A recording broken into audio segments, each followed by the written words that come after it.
โดยแอปวันดีคอนเทนต์จริตไทยเพื่อคนไทยดาวน์โหลดได้แล้ววันนี้ยาแคปซูลขมิ้นชันอุ้ยอันบรรเทาการท้องอืดท้องเฟ้อสวัสดีครับตอนรับทุกท่านเข้าสู่รายการถกไม่เถียงครับประเด็นที่ผมจะถกวันนี้แน่นอนหนีไม่พ้นประเด็นการเมืองนะครับ THAI Passport นะฮะไปให้สุดแล้วไปหยุดที่ตรงไหนไม่แน่ใจนะคุณผู้ชมครับแต่ DSI ก็ออกมาแถลงนะครับว่าคุณป้อมพาวุฒิเนี่ยเป็นคนที่น่าสงสัยและอยากจะให้คุณป้อมพาวุฒิเนี่ยเข้ามาให้ข้อมูลตอนนี้ยังไม่มีผู้ต้องหาใดๆทั้งสิ้นนะครับคุณป้อมพาวุฒิคือใครล่ะครับเขาเป็นตัวแทนค่ายส้มก็คือฝั่งพรรคประชาชนที่เข้ามาตรวจสอบเป็นตัวตั้งตัวตีเลยนะฮะเพราะเขาเก่งเรื่องของเทคโนโลยีนะฮะก็เข้ามาขุดเจาะขยี้โครงการ THAI Passport มูลค่ากว่า 1,621 ล้านบาทครับคุณผู้ชมปรากฏว่า DSI ก็ออกมาแจงบอกว่าเนี่ยคดี Forex 3D สงสัยคุณป้อมพาวุฒิครับเพราะว่ามีเส้นเงินที่มันเข้าไปเกี่ยวโยงทั้งหมดเนี่ยมีการโอน14ครั้งครั้งละ2ล้านบาท28ล้านบาทก็เลยอยากให้คุณป้อมพาวุฒิเข้ามาให้ข้อมูลทาง DSI หน่อยหลายคนก็อดสงสัยไม่ได้นะครับว่านี่คือสัญญาณเตือนจากขั้วอำนาจสีน้ำเงินใช่หรือไม่อันนี้ก็ต้องวิเคราะห์กันต่อแต่ที่แน่ๆคุณไอซ์รัชนกครับไม่แผ่วนะครับเปิดหน้าท้าชนตั้งแต่เช้ายันบ่ายฮะทำโพลชวนประชาชนโหวตอะไรล่ะครับโหวตลีลาสสค่ายภูมิใจไทยครับที่เรียงหน้ากันออกมาโอ้ลูกเทพเขาบอกงี้นะฮะไม่ว่าจะเป็นคุณชาดาไทยเศรษฐ์ที่ก่อนหน้านี้ก็ยืดอกยอมรับว่า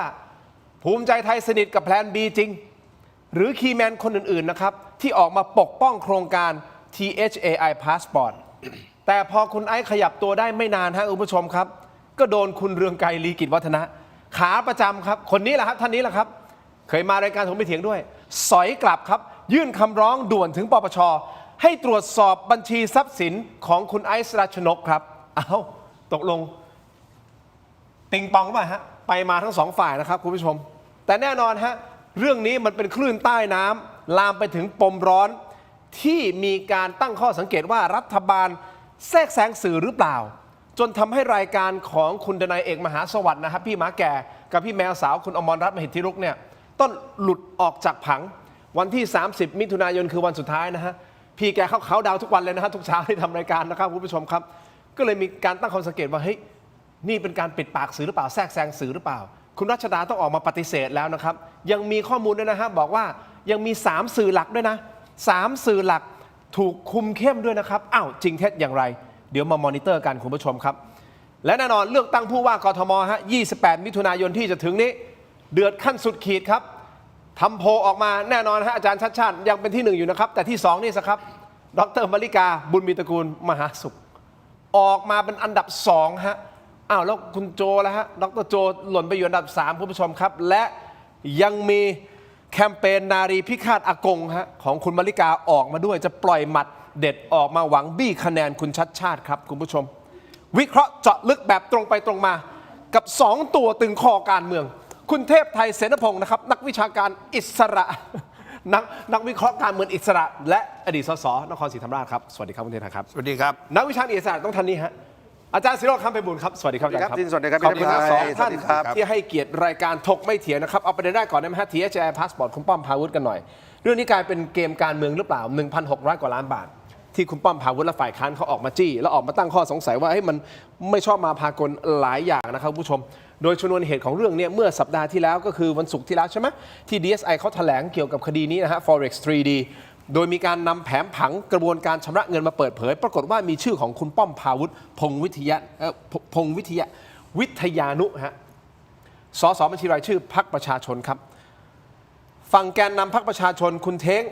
ก็คือหัวหน้าพรรคประชาชนเนี่ยคุณเท้งนันทพงศ์ก็ออกมาตั้งข้อสังเกตบอกว่า DSI เนี่ยมีความ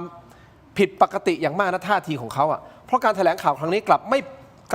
มีการเปิดเผยชื่อผู้ต้องสงสัยแต่ไม่มีการเปิดเผยชื่อผู้ต้องหาเลยแม้แต่คนเดียวผู้ต้องหาไม่มีแต่ผู้ต้องสงสัยมีความพยายามเชื่อมโยงว่านี่ไม่ใช่คดีอาชญากรรมทางเทคโนโลยีธรรมดาแล้วครับแต่มีสัญญาณไฟเขียวหรือเปล่าไฟเขียวจากขั้วอำนาจการเมืองสีน้ำเงินเพื่อให้ DSI ตรวจสอบตัดขา discredit พรรคส้มหรือไม่2ท่านมองไงฮะคุณเทพไทยก่อนก็มีสิทธิ์จะคิดได้เนาะเพราะว่าคุณป้อมครับ พาวุธเนี่ย ครับ เขาก็เป็นตัวตั้งตัวแต่เป็นคนเปิดประเด็นเป็นคนเปิดเกมนี้ ครับ แล้วก็ถ้าดูท่าทีของดีเอสไอก็เหมือนกับการเมืองโบราณสมัยเก่าๆอ่ะก็จะใช้วิธีการแบบนี้ ก็คือหมายความตอบโต้ดิสเครดิต ถามว่าดูจากตรงไหนก็ดูจากการแถลงข่าว ครับ คือประเด็นของคุณป้อมเนี่ย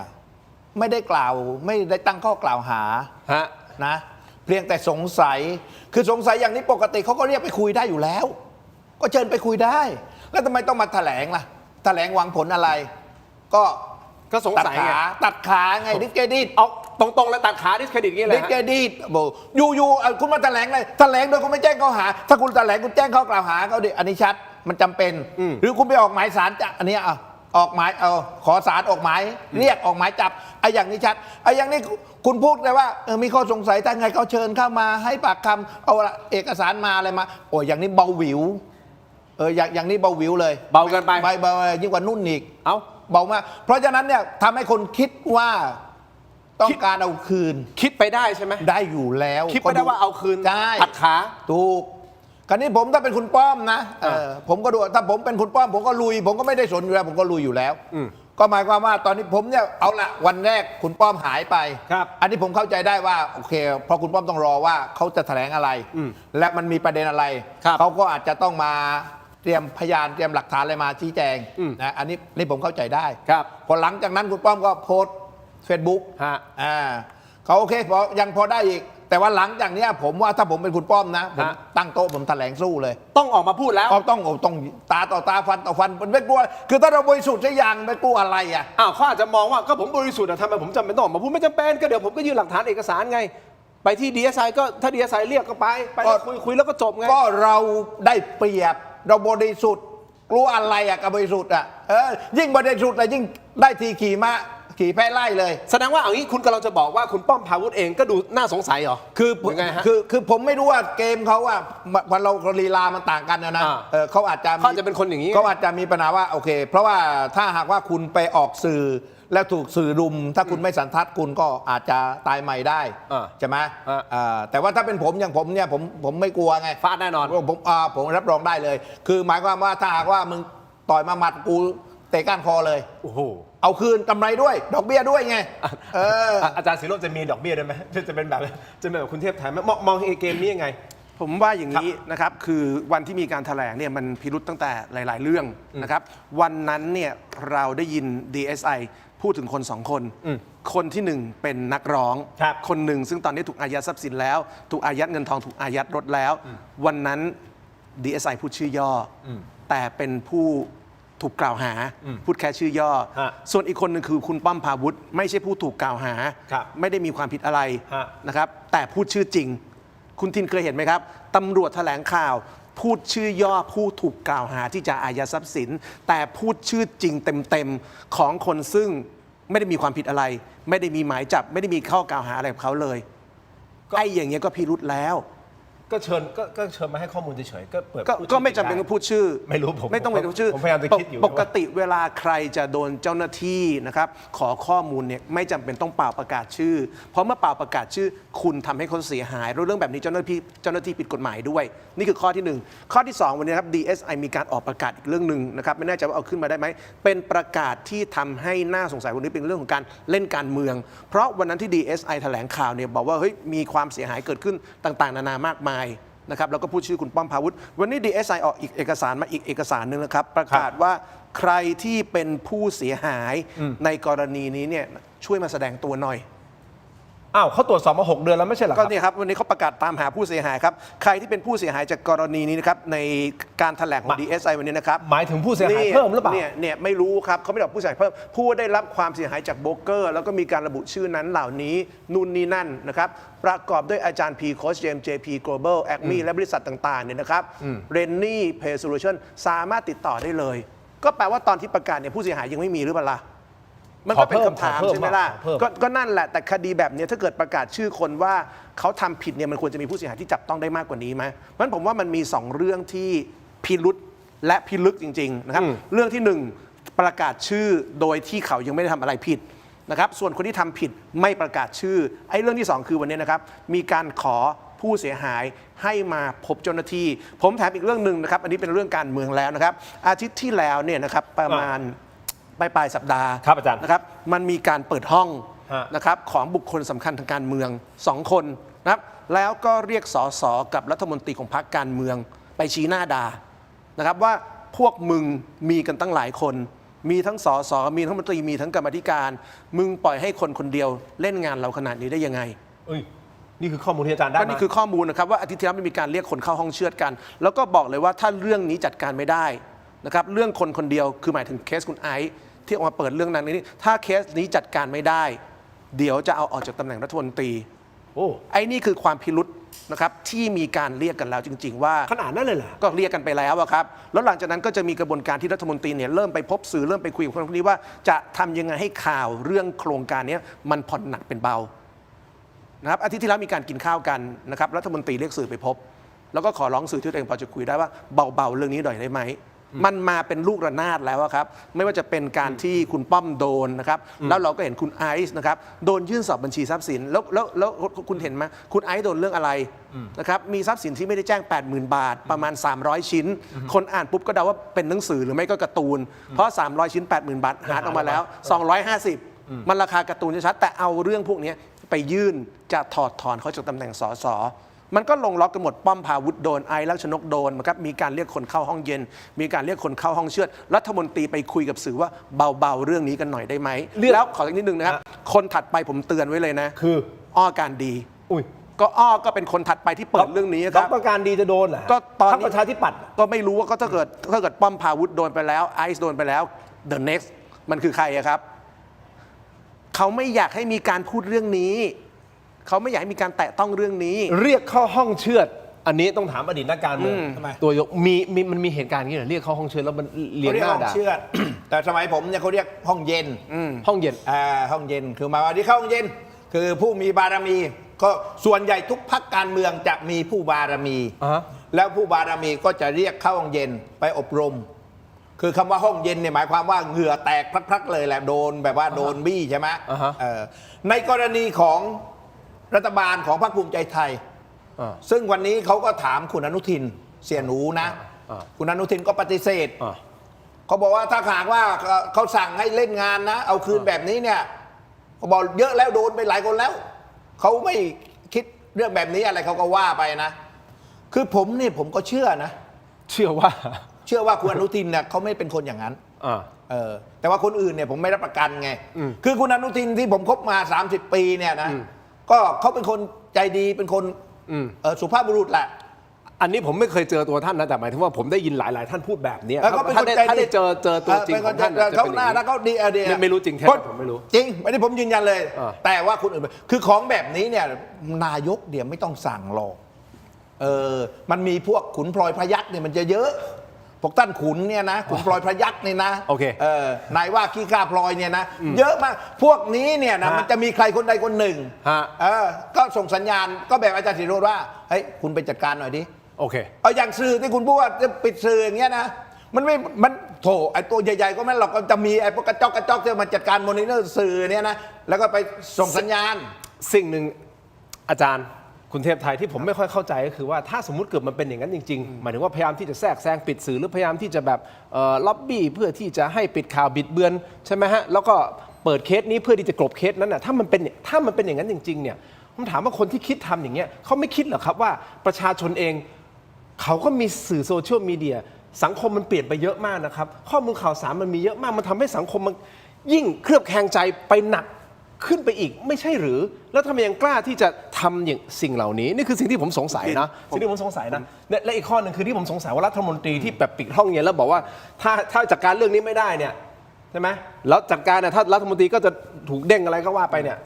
รัฐมนตรีเกรดเอหรือเปล่าอันนี้ผมถามเป็นคำถามทิ้งไว้นะผมอยากรู้ข้อมูลเพิ่มเติมตรงนี้เหลือเกินว่าห้องเย็นในนั้น ตอบ มีใคร จะให้ตอบหรือไม่ให้ตอบ ผมขอพักสักครู่ โอ้โหกำลังอยากจะตอบอยู่พอดี คุณผู้ชมก็อยากจะฟังแต่ผมต้องพัก โอเค ผมต้องพักคุณผู้ชมกลับมานะฮะกลับมาแล้วเดี๋ยวมาคุยเรื่องนี้ต่อ และยังมีอีกประเด็นหนึ่งครับ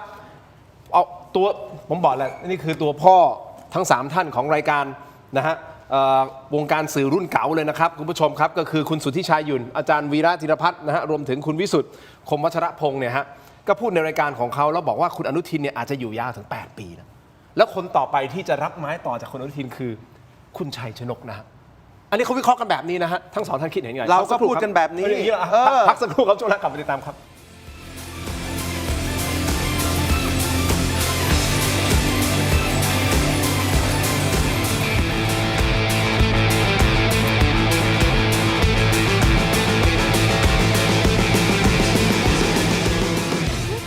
เพิ่มรายได้ SME ไทย ซื้อสินค้าครบ 200 บาท ลดทันที 100 บาท ข้าวหอมมะลิสุรินทร์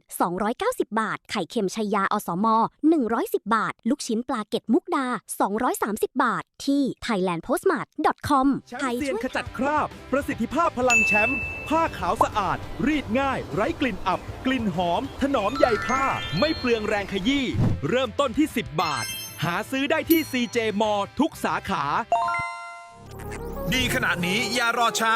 สายเกมสายลงทุนสาย AI สายเทคต้องไม่พลาดลดราคาพิเศษให้ทันที 2,000 บาท BrainTech Tri Screen จอเสริมอัจฉริยะเปลี่ยนโน้ตบุ๊กธรรมดาให้ทำงานพร้อมกันได้ถึง 4 จอดีไซน์พับเก็บง่ายพกพาสะดวกมี 2 รุ่นให้เลือก 17,900 บาทสำหรับรุ่น 14 นิ้วและ 19,900 บาทสำหรับรุ่น 16 นิ้วสั่งซื้อออนไลน์ได้แล้ววันนี้เพียงค้น BrainTech Tri Screen หรือ Advice ทุกสาขาทั่วประเทศ BrainTech Tri Screen where thinking meets technology ไทยช่วยไทย เพิ่มรายได้ SME ไทย ซื้อสินค้าครบ 200 บาท ลดทันที 100 บาท ข้าวหอมมะลิสุรินทร์ 290 บาท ไข่เค็มชัยยา อสม. 110 บาท ลูกชิ้นปลาเก็ตมุกดา 230 บาท ที่ thailandpostmart.com ไทยช่วยไทย เพิ่มรายได้ ดีขนาดนี้อย่ารอช้าสายเกมสายลงทุนสาย AI สายเทคต้องไม่พลาดลดราคาพิเศษให้ทันที 2,000 บาท BrainTech Tri Screen จอเสริมอัจฉริยะเปลี่ยนโน้ตบุ๊กธรรมดาให้ทำงานพร้อมกันได้ถึง 4 จอดีไซน์พับเก็บง่ายพกพาสะดวกมี 2 รุ่นให้เลือก 17,900 บาทสำหรับรุ่น 14 นิ้วและ 19,900 บาทสำหรับรุ่น 16 นิ้วสั่งซื้อออนไลน์ได้แล้ววันนี้เพียงค้น BrainTech Tri Screen หรือ Advice ทุกสาขาทั่วประเทศ BrainTech Tri Screen where thinking meets technology ดีขนาดนี้อย่ารอช้าสายเกมสายลงทุนสาย AI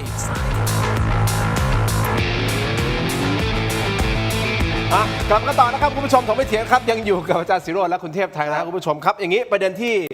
นะฮะสื่อ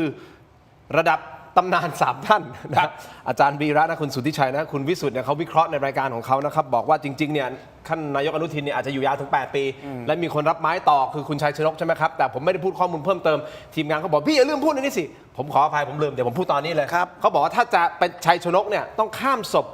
ท่านเอกนิติก่อนนะอาจารย์วีระพูดอย่างนี้นะเฮ้ย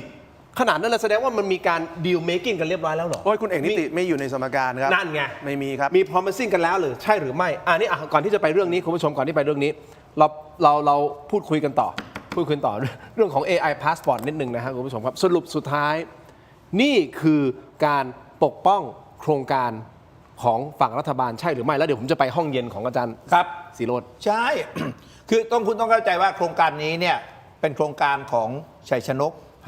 เป็นหน้าตาของชัยชนกแล้วในบรรดาลูกเทพหรือลูกกรอกหรือลูกเจี๊ยบหรือนกแรทั้งหลายแลเนี่ยนะทั้งหมดเนี่ยนะ10 กว่าคนเนี่ยนะที่พอที่จะมีผลงานไม่รู้บวกหรือลบเนี่ยก็ชัยชนกชิ้นเนี้ยชิ้นเดียวคราวนี้ถ้าหากว่าโครงการนี้ล้มชัยชนกก็หน้าแตกหมอไม่รับเย็บนี่เห็นไหมนะเขาก็ดันต่อพอดันต่อคุณอนุทินคุณก็เห็นคุณอนุทินเนี่ยบอกบ้านเมืองต้องพัฒนาเองต้องเดินต่อท่านอนุทินเนี่ยดันต่อปกติอนุทินถ้ากระแสแดงๆอย่างนี้ถอยกรูดคุณเห็นมาแล้วเนี่ยไอ้บัตรสวัสดิการแห่งรัฐที่เอาภาษีมาหักภาษีเอาชื่อพ่อแม่มาหักภาษีแล้วก็ไม่ได้บัตรคนจนนะแล้วกลายเป็นอกตัญญูการดูแล้วก็ถอยเห็นไหมถอยแต่อันนี้ทำไมดันต่อล่ะก็เพราะมันเป็นหน้าตาพ่อต้องการเดี๋ยวจะเสียไปถึงพ่อใช่ไหมโอ้ยคุณพูดขนาดนี้เดี๋ยวเขาก็มีหมายถึงคุณหรอกก็มันพ่อแล้วเขาจะไม่ใช่พ่อหรือไงก็พ่อมันถูกข้อเท็จจริงอ่ะคุณก็เป็นพ่อก็อยู่เบื้องหลังเขาก็เสียหายใช่ไหมล่ะก็อาจจะเสียหาย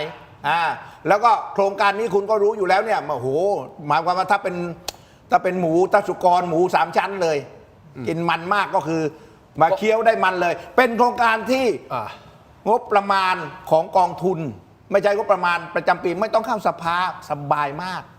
เห็นไหมสเปคเขียนไว้อย่างดีอยู่แล้วคุณจะเลิกได้ไง สเปคนี่เขียนไว้ดีมาก สัญญาก็เซ็นแล้วอ้าวคุณจะเลิกได้ มันต้องดันต่อยาวไปเลยเดินหน้าไม่มีหมายความว่าโครงการนี้นะ อ่ะ ถอดเกียร์ถอยหลังทิ้งเลย ยังไงก็ต้องไปต่อ ผมว่าต้องไปต่อ คือถ้าไม่ไปต่อเนี่ยไม่มีอาการไม่ดิ้นรนขนาดนี้ ไม่เรียกสื่อ โอเค ไม่ปิดสื่อนะไม่เข้าไม่เปิดร่องเย็นอันนี้ชัด แต่ถ้าพูดถึงนะก็พูดนะอาจารย์ศิโรจน์คุณเทพไทยโครงการนี้ 1,600 ล้านถ้ามาเปรียบเทียบกับโครงการอื่นๆที่มันมีมูลค่าหลายพันล้านจนเป็นหมื่นล้านอ่ะถ้าเปรียบเทียบสัดส่วนแล้วมันก็ไม่ได้เป็นโครงการที่โอ้โหมหาเมกะโปรเจกต์ที่มันยังไงก็ต้องดันให้ผ่านถูกต้องไหมครับ ผม อาจารย์ศิโรจน์เข้าใจที่ผมกำลัง เข้าใจผมเล่าให้คุณทีนฟังอย่างนี้ เวลาเรามองว่าโครงการไหนเงินเยอะหรือเปล่าอย่ามองแค่ตัวเงิน ต้องไปมองว่าหัวคิวของแต่ละโครงการมันได้เท่าไหร่ โอเค อ่ะผมพูดเรื่องปัญหาทางกฎหมาย โครงการนี้1,600 ล้าน ผมยกตัวอย่างเปรียบเทียบ สมมุติมีโครงการหนึ่งมูลค่ามัน1,900 ล้าน โครงการอื่นในประเทศเราเนี่ยนักการเมืองข้าราชการเวลาจะกินหัวคิวเนี่ย30%สมมุติว่ามันมีโครงการ 1,900 ล้าน แต่มันตกลงแบ่งกัน 50%มันได้เท่าไหร่ 950 ล้าน แล้วถ้าทำแบบนี้ได้สัก10 โครงการเนี่ยเยอะไหม เพราะฉะนั้นเวลาดูมูลค่าโครงการเนี่ยนะครับอย่าไปดูแค่ว่าตัวเงินของแต่ละโครงการเท่าไหร่แต่ต้องดูว่าโครงการไหนเขาแบ่งกันเท่าไหร่ ถ้าโครงการไหนมันแบ่งกัน 50%เนี่ยมันเยอะ แล้วก็กองทุน DE นะครับเป็นเงินของโครงการนี้นะครับเป็นเงินของกองทุน DE กองทุน DE ณวันนี้มีเงินอยู่ที่ประมาณ 7,000 ล้าน เพราะฉะนั้นในกอง 7,000 ล้านเนี่ยคุณดึงไปแล้ว 1,500 ล้านเนี่ยมัน1 ใน 4มันเยอะ แล้วประเทศเราทั้งประเทศเนี่ยนะครับประเทศไทยเนี่ยมีกองทุนลักษณะนี้ของทุกกระทรวงรวมกันอยู่110กองทุนเม็ดเงินรวมกันเท่าไหร่ทราบไหมครับ เป็นเท่าไหร่อะ 3.7 ล้านล้าน โอ้โหผมกำลังจะบอกว่าประมาณสัก 200,000-300,000 ล้าน ตอนแรก ไม่ใช่อันนี้ 3.7 ล้านล้านถ้ารวมเน็ตเนี่ยนะ โอ้โห กองทุนประกันสังคม กองทุนการกีฬา ฮะ กองทุน DE กองทุนสงเคราะห์คนชราทั้งหมดทั้งมวลกองทุนทหารผ่านศึก โอเค ประเทศเรามีเงินกองนี้ทุกกองทุน 3.7 ล้านล้าน กองทุนเหล่านี้ไม่อยู่ในงบประมาณเขาเรียกว่าเป็นเงินนอกงบ ดังนั้นวันนี้โมเดลที่เกิดขึ้นในกรณีกองทุน DE มันคือเส้นทางทำมาหากินของนักการเมืองข้าราชการ และกลุ่มทุนที่เล็งเห็นว่าในกองทุน100 กว่ากองทุนในกระทรวงซึ่งเป็นเงินนอกงบสภาสอบไม่ได้เนี่ยขุมทรัพย์3 ล้านล้านรออยู่3 ล้านล้านสมมติคุณสอยได้ 10%มัน300,000 ล้าน300,000 ล้านสมมุติเป็นค่าหัวคิว 10% 30,000 ล้านถามว่าคุ้มไหมคุ้มมากเลย เพราะถ้าคุณส่งคนคุณไปเป็นกรรมการกองทุนต่างคุณได้ตังค์เลยนะครับถ้าเป็นงบประมาณปกติจะตัดทุนต้องเข้าสภาแต่ถ้าคุณส่งคนของคุณไปคุมกองทุนได้เนี่ยคุณได้ตังค์ฟรีๆคุ้มที่สุดเพราะ งั้นยื่นปปชเลยก็ยื่นปปชให้ตรวจสอบเลยโครงการนี้ ต้องตรวจสอบก็ต้องตรวจสอบ เพราะฉะนั้น ให้ ผ มั มคิดว่า ชัจนล เดี๋ยวฝ่ายค้านเขาก็ต้องรอเอกสารในการตรวจสอบ แต่นี่คือทิศทางที่ประเทศเรากำลังเดินหน้าครับ เพราะฉะนั้นก่อนหน้านี้เรามีเรื่องกองทุนประกันสังคมคุณทินจำได้ไหมครับ กองทุนประกันสังคมมีการเอาเงินผู้ประกันตนไปซื้อตึก ครับ นะครับไม่ว่าจะเป็นตึกที่ธรรมศาสตร์ซึ่งไม่มีกำไรตึกอื่นๆเพราะฉะนั้นวันนี้โมเดลนี้มันคือเส้นทาง โอเค เส้นทางเศรษฐีของนักการเมืองของข้าราชการและกลุ่มทุนการเมือง อันนี้อาจารย์วาดภาพให้เราได้เห็นนะครับว่า ค ป รับ ระมาณนี้นะครับนี่ผมขอไปกลับไปที่เรื่องห้องเย็นได้ไหม ครับ ไอ้ห้องเย็นตรงนี้ที่บอกว่ามีเรียกคนมาเรียกรัฐมนตรีหรืออะไรก็แล้วแต่ ครับ มาแล้วก็ถ้าจัดการไม่อยู่เนี่ยร้อนๆหนาวๆกันหมดอ่ะมันเป็นรัฐมนตรีเกรด โอ้ผมว่าก็เรียกกันหมดนะครับ เพราะว่าเวลาเรียก เกร รั ด ฐมน A ตรีเนี่ยก็ต้องเรียกเกรด A ด้วยสิครับ เรียกแต่เกรด B เกรด B จะไปทำอะไรได้ เพราะฉะนั้นก็ต้องเรียกเกรด A นะครับ แต่กลุ่มที่เรียกเนี่ยไม่ใช่สายเทคโนแครดกลุ่มที่เรียกเนี่ยคือกลุ่มรัฐมนตรีกลุ่มการเมือง กลุ่มบ้านใหญ่กลุ่มตระกูลการเมืองนะครับสายเทคโนแครดเขาไม่ทำอะไรพวกนี้อยู่แล้ว เพราะฉะนั้นเวลาเขาเรียกเนี่ยเขาก็เรียกกลุ่มที่เป็นนักการเมืองจะเป็นกลุ่มที่เป็นสสหรือกลุ่มที่ไม่ได้เป็นสสแต่มาเป็นรัฐมนตรีในโควต้าสสเพราะเรื่องนี้มันใหญ่นะครับคือภาพใหญ่คือว่าวันนี้คุณชัยชนกคือทายาทของระบอบสีน้ำเงิน คือทายาทของพรรคภูมิใจเขาลูกคุณเนวินเนี่ยคุณเนวินซึ่งตอนนี้คุณอนุทินได้เป็นนายกแล้วนะครับหลังจากอนุทินเป็นนายกใครจะเป็นนายกคนต่อไปของภูมิใจไทย คงไม่ใช่ลูกคุณอนุทินใช่ไหมครับเพราะคุณอนุทินได้เป็นเฟสนี้ไปแล้วโดยคุณเนวินหนุนเพราะฉะนั้นเฟสถัดไปมันก็ต้องเป็นเฟสของคุณเนวินของลูกเขาซึ่งคุณชัยชนกเนี่ยสำคัญ ดังนั้นโครงการนี้เนี่ยนะครับมันล้มไม่ได้มันเป็นหน้าเป็นตาของคุณชัยชนก แล้วคุณทินอย่าลืมว่าพอเราเห็นการแตะต้องโครงการคุณชัยชนก มีประเด็นเรื่องห้องเย็นมีประเด็นเรื่องห้องเชือดนะครับบอกสสบอกรัฐมนตรีว่ามึงปล่อยอย่างนี้ได้ไงเรามีคนเยอะแยะ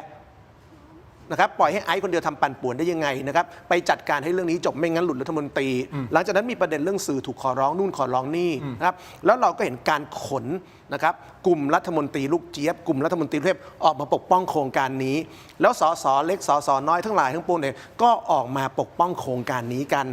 มันมาเป็นแพ็กเกจหมดนะครับ เพราะว่าเรื่องนี้มันคือหน้าตาของคุณชัยชนก หน้าตาของคุณเนวินเขาและมันคือหน้าตาของกลุ่มทุนต่างๆ ที่เขาร่วมมือกันในการทำโครงการลักษณะนี้ เห็นด้วยกับคุณเทพไทยไหมเขายังไงโครงการนี้ไปต่อยังไงต้องไปต่อ ผมว่าอยู่ระหว่างช่างตวงวัด แต่ว่าเบื้องต้นต้องดันต่อ ถ้าไม่ไปต่อเกิดด้วยเงื่อนไขเดียว คือ คุณอนุทินปิดเกม รู้ว่าโครงการนี้ดันต่อไม่ไหวเจ็บหนักนะครับแต่ณวันนี้ต้องดันให้ไปต่อ ไม่อย่างนั้นคุณชัยชนกพัง วันนี้ต้องเล่นเกมดันต่อ แต่ผมเชื่อว่าพอถึงเวลาแล้วเนี่ยอาจจะต้องถอยวิธีถอยวีรบุรุษคนหนึ่งจะมาช่วย คือคุณเอกนิติ โครงการมีปัญหาใช่ไหมครับเหมือนเรื่องแลนด์บิชเหมือนเรื่องภาษีมูลค่าเพิ่มคุณก็ให้เอกนิติตั้งกรรมการศึกษาสิเหมือนเรื่องค่าการกลั่นจำได้ไหมครับมีปัญหาเรื่องราคาน้ำมัน ก็ให้คุณเอกนิติตั้งการศึกษาค่าการกลั่น แล้วก็ศึกษาไปจนคนลืมวันนี้ราคาน้ำมันลงอเมริกาอิหร่านจะหยุดยิงกันแล้วเนี่ยการศึกษาเอกนิติยังไม่เสร็จเพราะฉะนั้นผมว่าเรื่องนี้จบด้วยการที่เอกนิติศึกษาแล้วเก็บไปก่อนอีก1 ปี คุณเทพไทยมองไงมองประเด็นมองไปข้างหน้าเลยมองไป คือ ข้างห ถ้า น้า ถอยเนี่ยมันง่ายสำหรับโครงการถ้าถอยนะ คือผมก็บอกว่าจริงๆมันถ้าหากว่าไม่รักษาหน้ากันเนี่ยมันถอยได้อยู่แล้ว ใช่ แล้วเขาก็ต้องชั่งน้ำหนักคุณ เพราะวันนี้เนี่ยมรสุมเข้าสู่รัฐบาลเนี่ยมันเยอะมาก มันหลายเรื่อง หลายเรื่องมาก ผลงานที่รัฐบาลนี้มีนะ คุณหลับตาผมให้คุณหลับตา3 คืนเนี่ยนะยังคิดไม่ออกว่ามันคืออะไรอ่ะยกเว้นไอ้64ขี้ปันเนี่ย 60 40 60 40เนี่ยสูตรกรีดยางก้างเนี่ยนะ64ขี้ปันเนี่ยนะเพราะฉะนั้นเนี่ยมีเรื่องเดียวเท่านั้นแล้วก็เป็นโครงการจากลุงตู่มาต่อยอดมาพลัดอยู่เนี่ยใช่ไหมอย่างอื่นนี่ไม่มี ไม่มีอะไรดีเลยเหรอฮะ เอาแล้วคุณดู AI พาสปอร์ตโดนใช่ไหมหลังจากนี้พรกใช่ไหมพรก400,000 ล้านอยู่ในศาลรัฐธรรมนูญตีความว่าขัดรัฐธรรมนูญไหมถ้าขัดรัฐธรรมนูญเมื่อไหร่คุณก็ต้องรับผิดชอบทางการเมืองใช่ไหมเอาไอ้เลือกตั้งเป็นโมฆะไม่เกี่ยวกับคุณก็จริงนะ แต่ถ้าศาลวินิจฉัยว่าไอ้พิมพ์ QR code บาร์โค้ดเนี่ยเป็นโมฆะก็ไปเลือกตั้งใหม่คุณก็จบเหมือนกันใช่ไหมไอ้แลนด์บิดคุณจะดันม็อบมาแล้วนุ่นเห็นไหมล่ะม็อบมาอยู่ที่ไอ้หน้าทำเนียบแล้วแล้วคุณไปดูวัวสวอีกถ้าวัวสวถ้าหากว่าโดนคุณก็ถูกยุบพรรคอีกรัฐมนตรี10 กว่าคนที่ร่วมกระบวนการโดนไหมล่ะที่ดินเขากระโดงคุณบอกไม่มีอะไรเสรีพิสูจน์ป่าเสรีผมลุยอยู่นนคุณเอาอะไรมาเฟียที่ภูเก็ตปราบได้เปล่าล่ะที่ปลายที่เกาะพังงานแล้วก็เอาไอ้โม่งไอ้โม่งที่ กักตัวน้ำมัน เป็นล้านเอา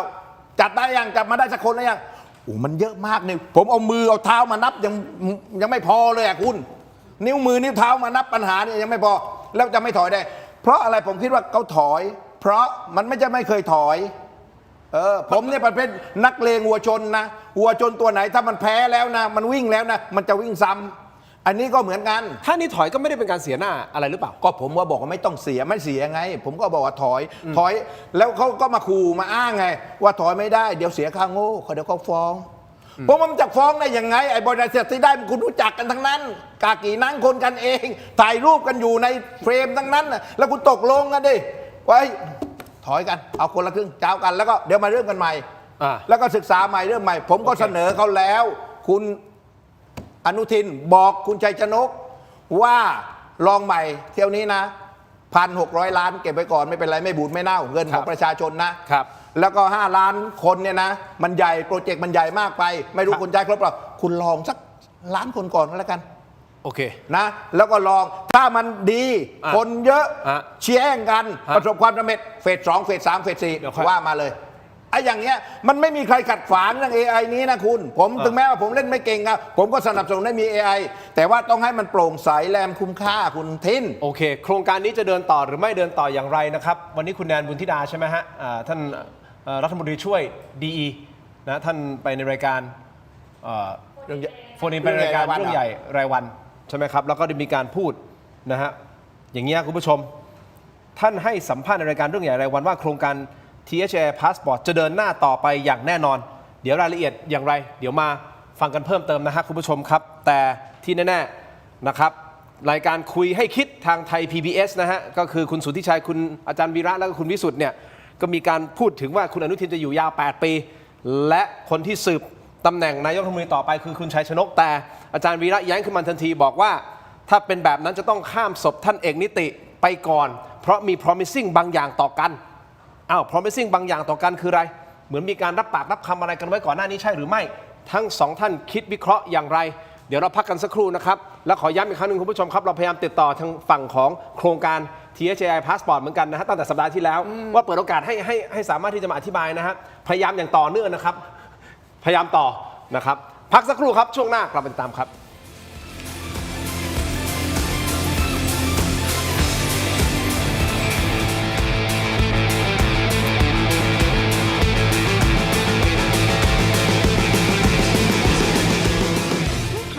เพิ่มรายได้ SME ไทย ซื้อสินค้าครบ 200 บาท ลดทันที 100 บาท ข้าวหอมมะลิสุรินทร์ 290 บาท ไข่เค็มชัยยาอสม 110 บาท ลูกชิ้นปลาเก็ดมุกดา 230 บาท ที่ thailandpostmart.com ไทยช่วยไทย ฉลองครบรอบ 5 ปี ถกไม่เถียงแฟนรายการตัวจริง ห้ามพลาดกับบ็อกเซตสุดพรีเมียม คุ้มสุดๆ เพียง 799 บาท คุณจะได้รับไอเทม 4 รายการ 1. เสื้อรุ่นประวัติศาสตร์ 2. ลายเซ็นจากผมถิ่นโชคกมลกิจ 3. ยาดมสมุนไพรอุ้ยอันโอสถรุ่น Limited Edition และ 4. สติกเกอร์เซ็ตสุดกวนเอาไปแปะให้สะใจ สั่งซื้อด่วนวันนี้ส่งฟรีได้ร่วมทำบุญกับมูลนิธิบ้านพระพรรีบหยิบมือถือขึ้นมาสแกน QR Code บนหน้าจอตอนนี้ได้เลยช้าหมดอดแน่นอน น้องฝันดีเป็นกระต่ายน้อยที่รักการร้องเพลงเป็นชีวิตจิตใจน้องฝันดีซ้อมร้องซ้อมเต้นทุกวันอย่างไม่เคยเหน็ดเหนื่อยแต่แล้วเรื่องไม่คาดฝันก็เกิดขึ้นก่อนวันแข่งเพียงวันเดียวในขณะที่ความหวังกำลังจะหมดไปน้องฝันดีก็มองเห็นบางสิ่งพี่คิดดีเราร้องเพลงไม่ได้แต่เรายังเต้นได้นี่นาและลำดับต่อไปขอเชิญพบกับน้องฝันดีครับน้องฝันดีจะทำอะไรน่ะเธอไม่ได้มาร้องเพลงหรอกหรอว้าวถึงจะร้องเพลงไม่ได้แต่น้องฝันดีก็เปลี่ยนวิกฤตให้เป็นการแสดงที่ยอดเยี่ยมพร้อมกับเพื่อนๆของเธอด้วยความคิดสร้างสรรค์อันน่าทึ่งทำให้น้องฝันดีได้รับรางวัลไปครองและที่สำคัญที่สุดเธอยังได้เรียนรู้บทเรียนอันมีค่าอีกด้วยเมื่อแผนหนึ่งไม่สำเร็จเราก็สร้างแผนใหม่ได้เสมอค่ะอย่ายอมแพ้นะครับจำไว้นะคะเด็กๆทุกปัญหามีทางออกเสมอขอแค่เราไม่ยอมแพ้ดูนิทานย้อนหลังอ่านอีบุ๊กสนุกๆทำตารางเรียนออนไลน์ฟรีค้นพบโลกแห่งจินตนาการไร้สิ้นสุดได้ที่ herodigital.com/kidsfun แล้วเจอกันนะน้องฝันดีเป็นกระต่ายน้อยที่รักการร้องเพลงเป็นชีวิตจิตใจน้องฝันดีซ้อมร้องซ้อมเต้นทุกวันอย่างไม่เคยเหน็ดเหนื่อยแต่แล้วเรื่องไม่คาดฝันก็เกิดขึ้นก่อนวันแข่งเพียงวันกลับมาต่อนะครับคุณผู้ชมครับอยู่คุณเทพไทยอาจารย์ศิโรจน์นะครับคุณผู้ชมทวนกันสั้นๆนิดนึงนะฮะรายการคุยให้คิดนะฮะทางไทย PBS นะครับก็สื่อรุ่นเก่านะครับอาจารย์วีระนะฮะคุณสุทธิชัยหยุ่นนะรวมถึงคุณวิสุทธ์เนี่ยก็พูดขึ้นมาบอกว่าท่านนายกอนุทินเนี่ยเขาบอกว่าอาจจะอยู่ยาวถึง8 ปีครับ8 ปีคือ2 เทอม ครับใช่ไหมครับถ้าเป็นอย่างนั้นขึ้นมานั่นหมายความว่าคนที่จะมารับไม้ต่อจริงๆต้องเป็นคุณชัยชนกที่เขาวิเคราะห์กันนะครับแต่อาจารย์วีระเนี่ยแย้งขึ้นมาบอกว่าเฮ้ยถ้าแบบนั้นจริงเนี่ยต้องข้ามศพเอกนิติไปก่อนเอกนิติคือใครครับท่านเอกนิติธรรมประภาสท่านรองนายกคนนี้แหละฮะที่ดูคลังนะครับคุณผู้ชมครับเพราะว่ามีการ promising มีการสัญญากันอะไรบางอย่างรับปากรับคำกันอะไรไว้ที่ไหนยังไงอ่ะทั้งสองท่านมองประเด็นนี้อย่างไรคุณอาจารย์ศิโรจน์มองมีไหมผมคิดว่ามีผมก็อย่างนี้นะครับเรื่องคุณชัยชนกจะมาเป็นนายกเนี่ยจริงๆผมเขียนไว้ในมติชนสุดสัปดาห์นะครับตั้งแต่3อาทิตย์ที่แล้วนะครับว่าคุณชัยชนกเนี่ยจะมาเป็นนายกคนถัดไปของประเทศไทยนะครับแล้วผมว่าวันนี้คนเริ่มเห็นภาพมากขึ้นว่าหลังจากคุณอนุทินจะต้องเป็นชัยชนก นะครับเหตุผลง่ายๆคือต้องดูความสัมพันธ์ของตระกูลชิดชอบกับชาญวีรกุล ครับ รุ่นที่1เนี่ยนะครับชิดชอบคือพ่อคุณเนวิน อ่า นะครับจากกำนันได้เป็นประธานสภา ส่วนพ่อคุณอนุทินก็ได้เป็นประธานสภาภายหลัง พอมารุ่นที่ 2 รุ่นคุณอนุทินกับคุณเนวิน คุณเนวินดันจนอนุทินได้เป็นนายก ดังนั้นเมื่อรุ่นที่ 3 คือรุ่นลูกของคุณอนุทินลูกคุณเนวินเนี่ยมันจะต้องเป็นเรื่องคุณอนุทินดันลูกคุณเนวิน ก็คือตั้งแต่ ชัยชนก คุณชัยชิดชอบ ใช่ ถูกต้องไหมฮะ ใช่ครับ มาคุณอนุทินก็คุณชวรัตน์ชาญวีรกูล ใช่ คุณพ่อ ใช่ ใช่ไหมเป็นรัฐมน เขา ตรี สาม ด้วย ชั่วคนแล้วไง อ่า เพราะฉะนั้นสลับกันไปสลับมารอบนี้จะต้องเป็นคุณชัยชนก อ่า แน่ นั่นคือการวิเคราะห์ นั่นคือการวิเคราะห์ตามข้อมูลที่มันปรากฏออกมา ทีนี้ คุณเอกนิติล่ะ คุณเอกนิติผมว่าไม่ได้อยู่ในสมการนะ อา ครั จาร บ ย์วี ว่า ระบอกเฮ้ยต้องข้ามศพเอกนิติก่อนนะ คุณเอกนิติไม่ได้มีฐานกับสสอย่าลืมว่าฐานใหญ่ของพรรคภูมิใจไทยคือฐานของนักการเมืองบ้านใหญ่นะครับในฐานของนักการเมืองบ้านใหญ่เนี่ยคุณเอกนิติไม่มีเลย คุณเอกนิติเข้ามาได้เพราะคุณอนุทินเป็นคนดึงเข้ามานะครับดังนั้นเมื่อคุณเอกนิติมาแบบคนมือเปล่านะครับการมาแบบคนมือเปล่าคุณไม่สามารถไต่เต้าไปจนถึงตำแหน่งนายกได้พรรคเขามีเจ้าของแล้วก็มีคนรอคิวนะครับรับในสิ่งที่เขาคิดว่าควรจะเป็นของเขาผมบอกใบ้นิดหนึ่งก็ได้นะครับว่าวันนี้เองนะครับแม้กระทั่งในสสพรรคภูมิใจไทยหรือรัฐมนตรีภูมิใจไทย กลุ่มลูกเทพ กลุ่มลูกเจี๊ยบบางกลุ่มนะครับก็ได้มีการแสดงออกถึงความไม่พอใจรัฐมนตรีเทคโนแครตบางคนแล้วนะครับพูดกันรุนแรงถึงขั้นบอกเลยว่ารัฐมนตรีเทคโนแครตคนนั้นคนนี้ตีเป็นของเก๊อยู่ต่อไปไม่ได้ เดินหน้าต่อไปไม่มีผลงาน แต่ขออนุญาตยังไม่บอกว่าหมายถึงใคร แต่มีการพูดกันในกลุ่มรัฐมนตรีลูกเทพ โอ้ กลุ่มรัฐมนตรีบ้านใหญ่เพราะอย่าลืมนะครับคุณต้องอย่าลืมว่าทุกครั้งนะครับเวลาเราเห็นการจัดตั้งรัฐบาลของพรรคการเมืองแล้วมีการดึงเทคโนแครตมาเทคโนแครตไม่เคยอยู่รอด นักการเมืองเขามองไปยังเทคโนแครตนะครับเขาคิดว่านั่นคือตำแหน่งที่พวกเขาควรได้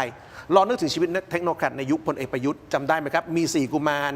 นะครับสนธิรัตน์อุตตมะนะครับอีกท่านหนึ่งที่มาจากแบงก์กรุงเทพผมจำได้ไม่ได้แล้วว่าใคร รู้ไหมครับ4คนนั้นกลุ่ม4กุมารเนี่ยสสพลังประชารัฐและ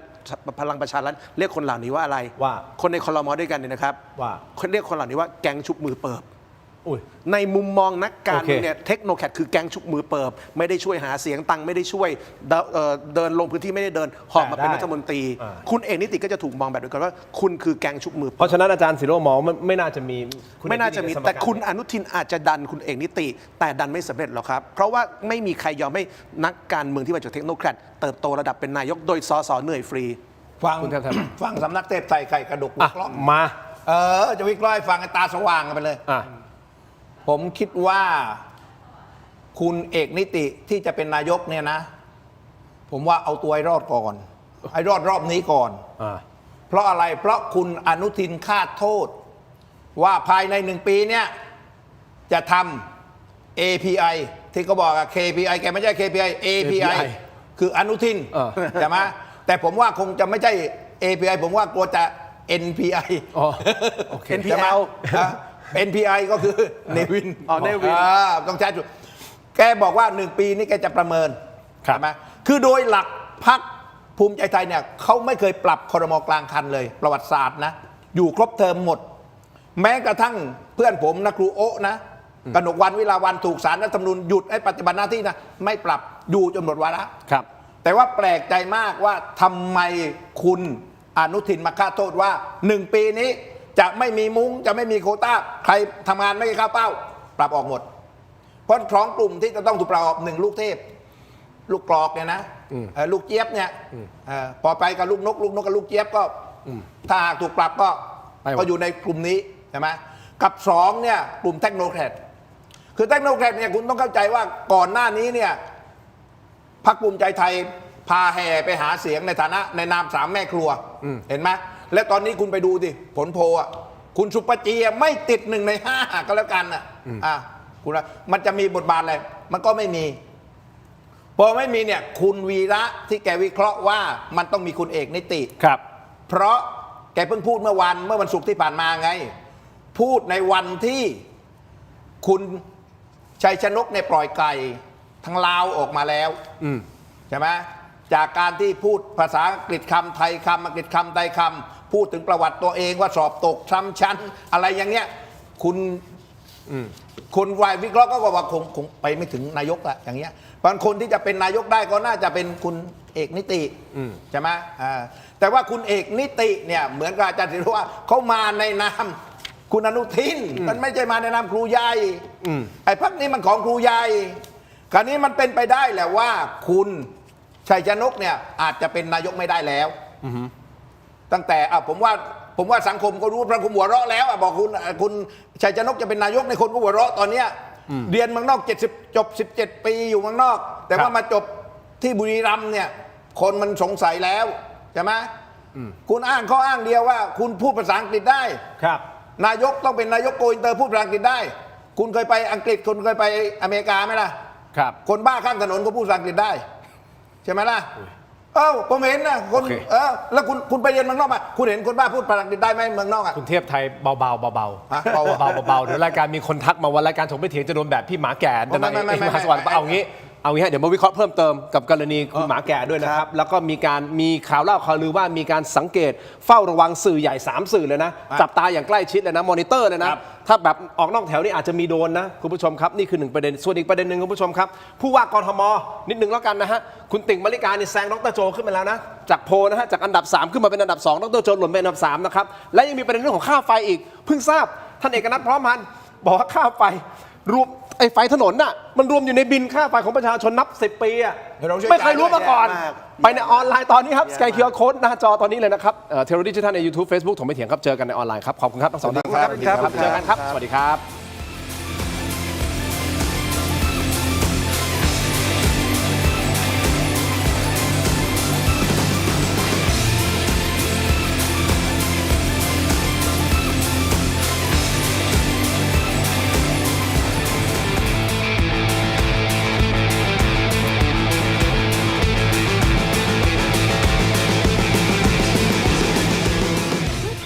เพิ่มรายได้ SME ไทย ซื้อสินค้าครบ 200 บาท ลดทันที 100 บาท ข้าวหอมมะลิสุรินทร์290 บาท ไข่เค็มชัยยาอสม110 บาท ลูกชิ้นปลาเก็ตมุกดา 230 บาท ที่ thailandpostmart.com คุณทีนลาก่อย ขอบคุณมากกำลังใจล้นหลามเหลือเกินนะครับ แล้วก็มีคนถามว่าเรากลัวเหรอคุณทินกลัวเหรอผมถามตรงๆเหอะถ้าผมกลัวผมจะทำเหรอแน่ก็กลัวแหละ ล้อเล่นไม่ได้ผมว่าผมไม่ได้ทำอะไรผิดเนี่ยพวกเราก็ไม่ได้ทำอะไรผิดเนี่ยคือที่เราทำไม่ผิดหรอกจริงเพราะว่าเราปกป้องประโยชน์ส่วนรวมใช่เอาอย่างนี้สิ่งที่พี่ทนายเจอมาเนี่ยถามว่าผมไม่เถียงไม่เคยเจอหรอครับโอ้ประเทศนี้ผมแค่ไม่พูดเท่านั้นเองใครที่วิจารณ์รัฐบาลเจอหมดแหละผมเอาแค่นี้ดีกว่าเราไม่เคยเจอหรอกครับถูกใช่อันนี้เสียงออกอยู่ปะออกอยู่อย่าให้เซธเขาเรียกว่าอย่าให้พูดเอาเป็นว่าผมก็ยังเชื่อมั่นในการทำหน้าที่ของพวกเรานะอาจารย์ศิโรจน์แล้วก็คุณเทพไทยนะครับเพราะฉะนั้นเราเปิดพื้นที่ให้อยู่แล้วคือตั้งแต่สัปดาห์ที่แล้วเราก็พยายามติดต่อไปทางหน่วยงานภาครัฐเนาะไม่ว่าใครก็แล้วแต่ที่มีส่วนรับผิดชอบใน THAI Passport ในการที่จะให้เขาเปิดพื้นที่ให้เขาอธิบายก็ยังมีความพยายามในการติดต่อประสานงานกันอยู่นะครับคือไม่ใช่ว่าเราเอาแต่คนมานั่งด่าอย่างเดียวไม่ใช่เราก็ต้องให้ความเป็นธรรมด่าเลยผมชมอยู่ผมแต่แนะนำอยู่ผมชี้แนะวันนี้คนรู้ถามว่าทำไมวันนี้พี่เทพไทยเบาจังพี่เทพไทยเบาอ่ะพี่เทพไทยเขาเป็นเพื่อนคุณอนุทินใช่เรามันอย่างว่าแหละเรามันน้ำเงินแต่แยกกันก่อนนะโครงการอะไรที่เราคิดว่าดีเราก็ชมนะอะไรที่ไม่ดีเราก็ซัดถูกไหมอาจารย์ศิโรจน์เราก็ตรงไปตรงมาอะไรที่มันไม่ชอบมาพากลเราก็พยายามที่จะขยี้ขยายเนาะนะครับคืออย่างนี้ผมรู้สึกเคยพูดประเด็นนี้มา THAI ถ้าพูดถึงคอนเซปต์อะมันเป็นโครงการถ้าพูดถึงเทคโนโลยีของมันโครงการมันคือดีนะแต่หมายถึงว่ามันอาจจะไม่อย่างที่อาจารย์บอกข้างในคือแบบนึกออกป่ะมันดีแต่ข้างในมันแบบวิธีการได้มาหรืออะไรมันเกิดข้อสงสัยอย่าเข้าใจผิดต้องแยกเรื่องนะคือเทคโนโลยีมันดีแนวคิดมันดีแต่ว่าไอ้วิธีการที่เขากำลังคุยอยู่อะวิธีการได้มาซึ่งโครงการเนี่ย มันเกิดคำถามคำโต เราพูดเรื่องการจัดซื้อจัดจ้างนะครับการจัดซื้อจัดจ้างเป็นสิ่งที่นักการเมืองในบ้านเราและข้าราชการและกลุ่มธุรกิจเนี่ยเขาใช้เป็นเครื่องมือในการทำมาหากิน แล้วเวลานักการเมืองหรือข้าราชการหรือกลุ่มธุรกิจทำมาหากินเนี่ยเขาอ้างเรื่องดีๆทั้งหมดแหละเหมือนกับกองทุนประกันสังคมไงก็เอาเงินไปซื้อตึกซื้อแล้วเจ๊งแต่ตอนซื้อก็บอกเฮ้ยตึกเนี่ยมัน promising นะมีโอกาสเติบโตนะคนอยู่เยอะอย่างนี้คือทุกโครงการที่มันมีการผ่านเงินประชาชนมันต้องเริ่มด้วยอะไรดีๆอ่ะมันจะไม่มีใครทำโครงการแบบเฮ้ยตึกเนี้ยเอากองทุนไปซื้อเจ๊งแน่ๆมันทำไม่ได้มันต้องอ้างอะไรที่มันดีๆ โอเค เพราะฉะนั้นปัญหาไม่ใช่เรื่องวัตถุประสงค์แต่คือเรื่องของรายละเอียดการจัดซื้อจัดจ้าง โอเค พอดูจัดซื้อจัดจ้างเหมือนสำนวนภาษาอังกฤษคือปีศาจมันอยู่ในรายละเอียดนะครับพอคุณอ่านรายละเอียดที่เรียกว่า TOR คุณถึงจะเห็นว่าปัญหาของโครงการต่างๆ มันคืออะไร พร้อมไหมครับพี่ โอเค คุณผู้ชมพร้อมอาจารย์ศิโรจน์พร้อม ครับ คุณเทพไทยพร้อมแล้วนับมา 5 4 3 2 กลับมากันต่อนะครับถกไม่ถึงในช่วงของออนไลน์นะครับอยู่กับ2ท่านนะฮะท่านเทพไทยเสนพงศ์นักวิเคราะห์การเมืองอิสระแล้วก็อดีตสสนะรวมถึงนักวิชาการอิสระนะฮะอาจารย์ศิโรจน์ค้ามไพบูลย์พูดคุยกันต่อวันนี้เรามีโหวตด้วยนะครับหลังจากที่เราห่างหายเรื่องของการโหวตไปนานนะฮะครับวันนี้เรากลับมาโหวตแล้วใช่ไหมทีมงานของเราถามว่าคุณอยากให้โครงการ THAI Passport เดินหน้าต่อหรือไม่โหวตเข้ามาหน่อยนะครับอยากให้เดินหน้าไม่อยากให้เดินหน้าแล้วแต่คุณผู้ชมคิดเห็นอย่างไรตอนนี้โหวตกันประมาณ 1,500 คนนะฮะ 1,500 โหวตผมขอสักกี่พันดีสัก 3,000 โหวตได้ไหมวันนี้3,000 4,000 โหวตนะฮะถ้าเป็นไปได้ช่วยกันโหวตหน่อยนะครับขอบคุณมากๆเลยนะครับไปกันต่อนะครับเราวิเคราะห์ในเรื่องของความเป็นไปได้นะที่จะรับไม้ต่อกับการเป็นนายกรัฐมนตรีของคุณชัยชนกนะครับแล้วก็ท่านเอกนิติ ซึ่งทั้งสองท่านก็คือมองในสเปกตรัมเดียวกันว่าท่านเอกนิตินี่ไม่น่าจะอยู่ในข่ายของการมารับไม้ต่อแต่คุณชัยชนกเนื่องจากมันเป็นสมการทางการเมืองที่มันถูกวางเป็นอย่างนี้อยู่แล้วถูกต้องไหม คุณทินลองนึกดูนะคุณเอกนิติเวลาถูกสังคมวิจารณ์เนี่ยมีรัฐมนตรีคนไหนปกป้องไหม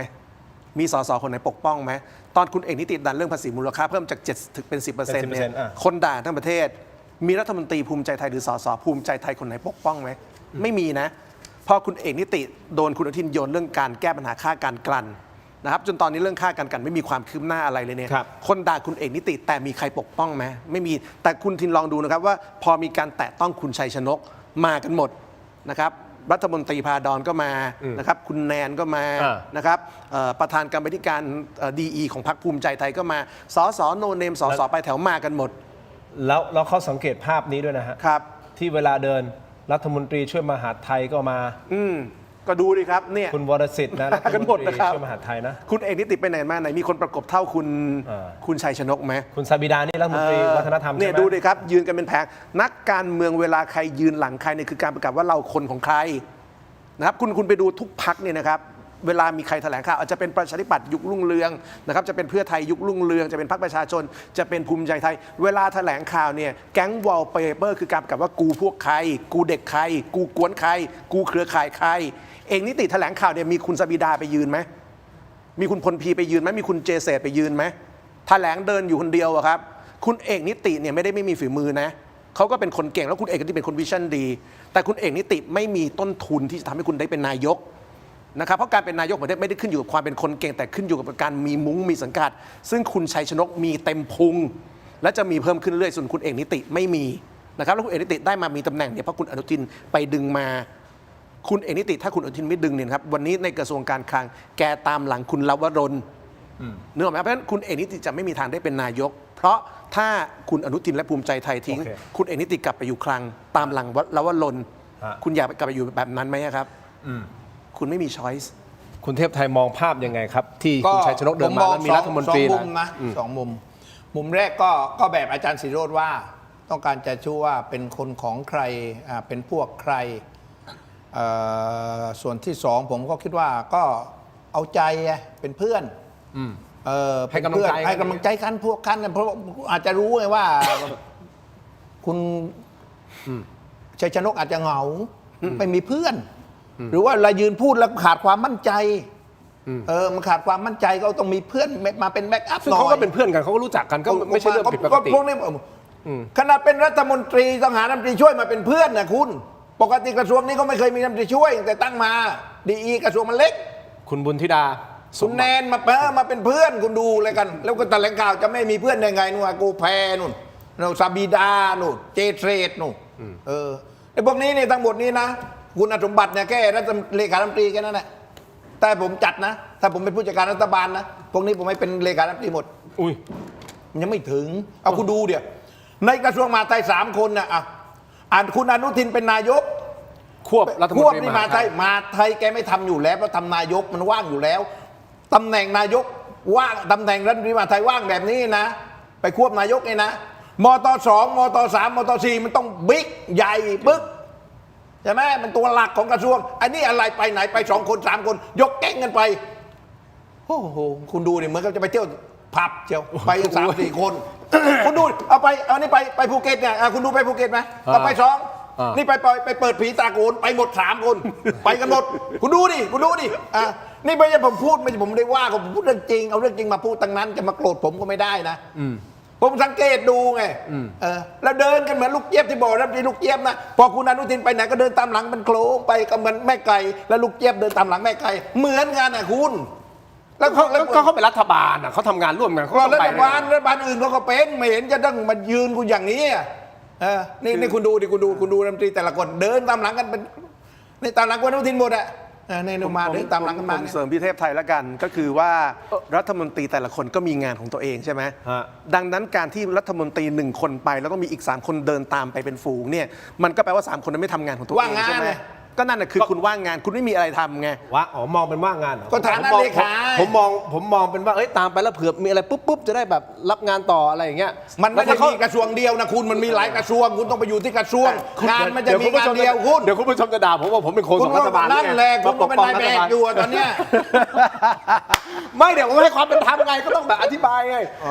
ถ้าเขาไม่เดินตามจะให้เขาเดินนำเหรอฮะคุณเทพไทยไม่ใช่ก็ต้องไปที่อื่นไปทำต่างคนต่างก็ทำประเทศปัญหาเยอะแยะคุณเอาให้ความเป็นธรรม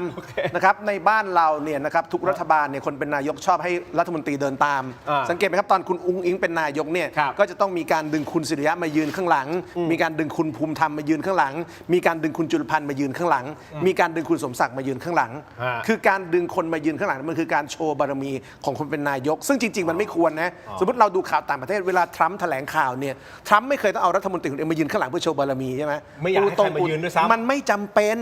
นะครับคนเป็นผู้นำมันมีบารมีด้วยตัวเองได้ถ้าคุณมีกึ่นคุณมีสมองคุณมีวิสัยทัศน์แต่บ้านเราเนี่ยไอการอยากโชว์บารมีเนี่ยมันต้องโชว์การมีผู้ติดตามมันถึงอยู่กันได้ระบบแบบนี้ซึ่งแปลว่าไอพวกที่เป็นผู้ติดตามเนี่ยไม่มีงานทำไงถ้าคุณมีงานทำคุณก็ไม่ต้องไปตามเขาคุณเอาเวลาไปทำงานของคุณสิไม่มันมีมันมี2 ประเภทมันมี2 ประเภทรัฐมนตรีนะมีพวกติดตามนะส่วนใหญ่ติดตามมันจะมีส่วนหนึ่งที่เป็นสสไอ้พวกนี้จะติดตามแปลโครงการก็มีอีกประเภทนึงคือพวกสพลสสกับสพลพวกใกล้เคียงกันไงไอ้สสนี่ก็ไปไอ้ที่เดินตั้งหลังเนี่ยไอ้พวกรัฐมนตรีตั้งหลายแหล่พวกที่ยืนข้างหลังเนี่ยตั้งที่แกบอกว่าอุ้งอิงเนี่ยนะแล้วสุริยะอะไรนะพวกนี้เนี่ยไม่ได้เป็นสสแต่ว่าเป็นสพลคือหมายความว่าประจบประหบประหมคุณไปได้อย่าว่าคนไหนก็แล้วกันไม่อย่าว่าอุ้งอิงเลยนายกเศรษฐาเป็นคุณก็เห็นไหมนะวิ่งไปประกบเพราะพวกนี้มันรู้ว่าเวลาปรับครม.แล้วเนี่ยนายกมันมีผลในการที่จะบอกว่าเฮ้ยขอคนนี้ต่อนะขอคนนี้นะแม้ว่าจะมีผู้มีบารมีมากำกับก็ตามอันนี้โควต้านายกขอให้นี่แหละที่มาของสพลใช่แล้วยิ่งกว่าสสแล้วคนพวกนี้เวลาคุณทินสังเกตไม่ว่าจะมีใครเป็นนายกนะบทบาทคืออะไรถ้านายกพูดคุณพลอยประยักษ์ไงถ้านายกหัวเราะตามจำคุณแพทองทานตอนเรื่องอังเคิลได้ไหมพอคุณแพทองทานพูดเรื่องอังเคิลพวกที่ยืนหลังคุณแพทองทานทำยังไงหัวเราะคิกคักนั่นน่ะคือสิ่งที่เรียกว่าพวกกระบวนการสพพี่เทพไทยพูดเนี่ยถูกไอ้กระบวนการวอลเปเปอร์ของรัฐมนตรีนะครับงานการไม่มีทำแต่เน้นสพเน้นเอาใจนายหัวเราะตามนายหงุดหงิดตามนายกระแนกกระแหนตามนายหน้าบึ้งตามนายเคลี้ยงเปิดกล้วยตามนายแล้วรัฐมนตรีเป็นแบบนี้ได้ไหมล่ะบริษัทเอกชนเนี่ยนะยังไม่ให้ผู้บริหารไปทำอะไรบ้าๆบอๆขนาดนี้แต่บ้านเราเนี่ยเรามีรัฐมนตรีที่ทำแบบนี้ได้อะรู้ไหมครับรัฐมนตรีบางคนได้เป็นรัฐมนตรีเพราะอะไรฮะนายกชอบสูบบุหรี่รัฐมนตรีจุดไฟแช็กให้ตลอดเฮ้ยมีคนอย่างนี้จริงๆมีคนอย่างนี้จริงๆนะครับได้เป็นรัฐมนตรีเพราะจุดไฟแช็กเก่งแล้วเขาก็สัมภาษณ์เองเขาบอกเองว่าผมได้เป็นรัฐมนตรีผมชอบจุดไฟแช็กให้นายความรู้ความสามารถมีตายไปแล้วนะครับแต่ได้เป็นเพราะจุดไฟแช็กเอางั้นเลยเหรอในอดีตเขามีฉายาว่ารัฐมนตรีไฟแช็กนายกสูบบุหรี่ปุ๊บยื่นให้ทันทีคือคุณต้องเข้าใจนะเวลายืนนะถ้าคุณเวลาคุณสังเกตนะการยืนข้างหลังพวกรัฐมนตรีนะครับ คือพวกนี้อ่านภาษากาย คุณต้องอ่านภาษาคนอยู่ข้างหลัง ครับ คุณไปดูก็แล้วกันถ้าหากว่าพอรัฐมนตรีสัมภาษณ์ไอ้พวกข้างหลังเนี่ยจะ คือไอ้คนดูว่าพูดจริงไงมีเพิ่มน้ำหนักการพูดของรัฐมนตรีไงคุณมีอ่ะรัฐมนตรีพูดอันเนี้ยไอ้อย่างนี้เขาไล่ออกคุณอย่างนี้เขาไล่ออก อันนี้คุณเทพไทยจะเป็นนักอาชญาวิทยาเหรอ อันนี้นะผมอ่านภาษากาย คือพวกนี้มันทำ อาจารย์โต้งอาจารย์ติน อาจารย์จีนนี่สู้ผมไม่ได้แล้วตอนเนี้ยผมอ่ะ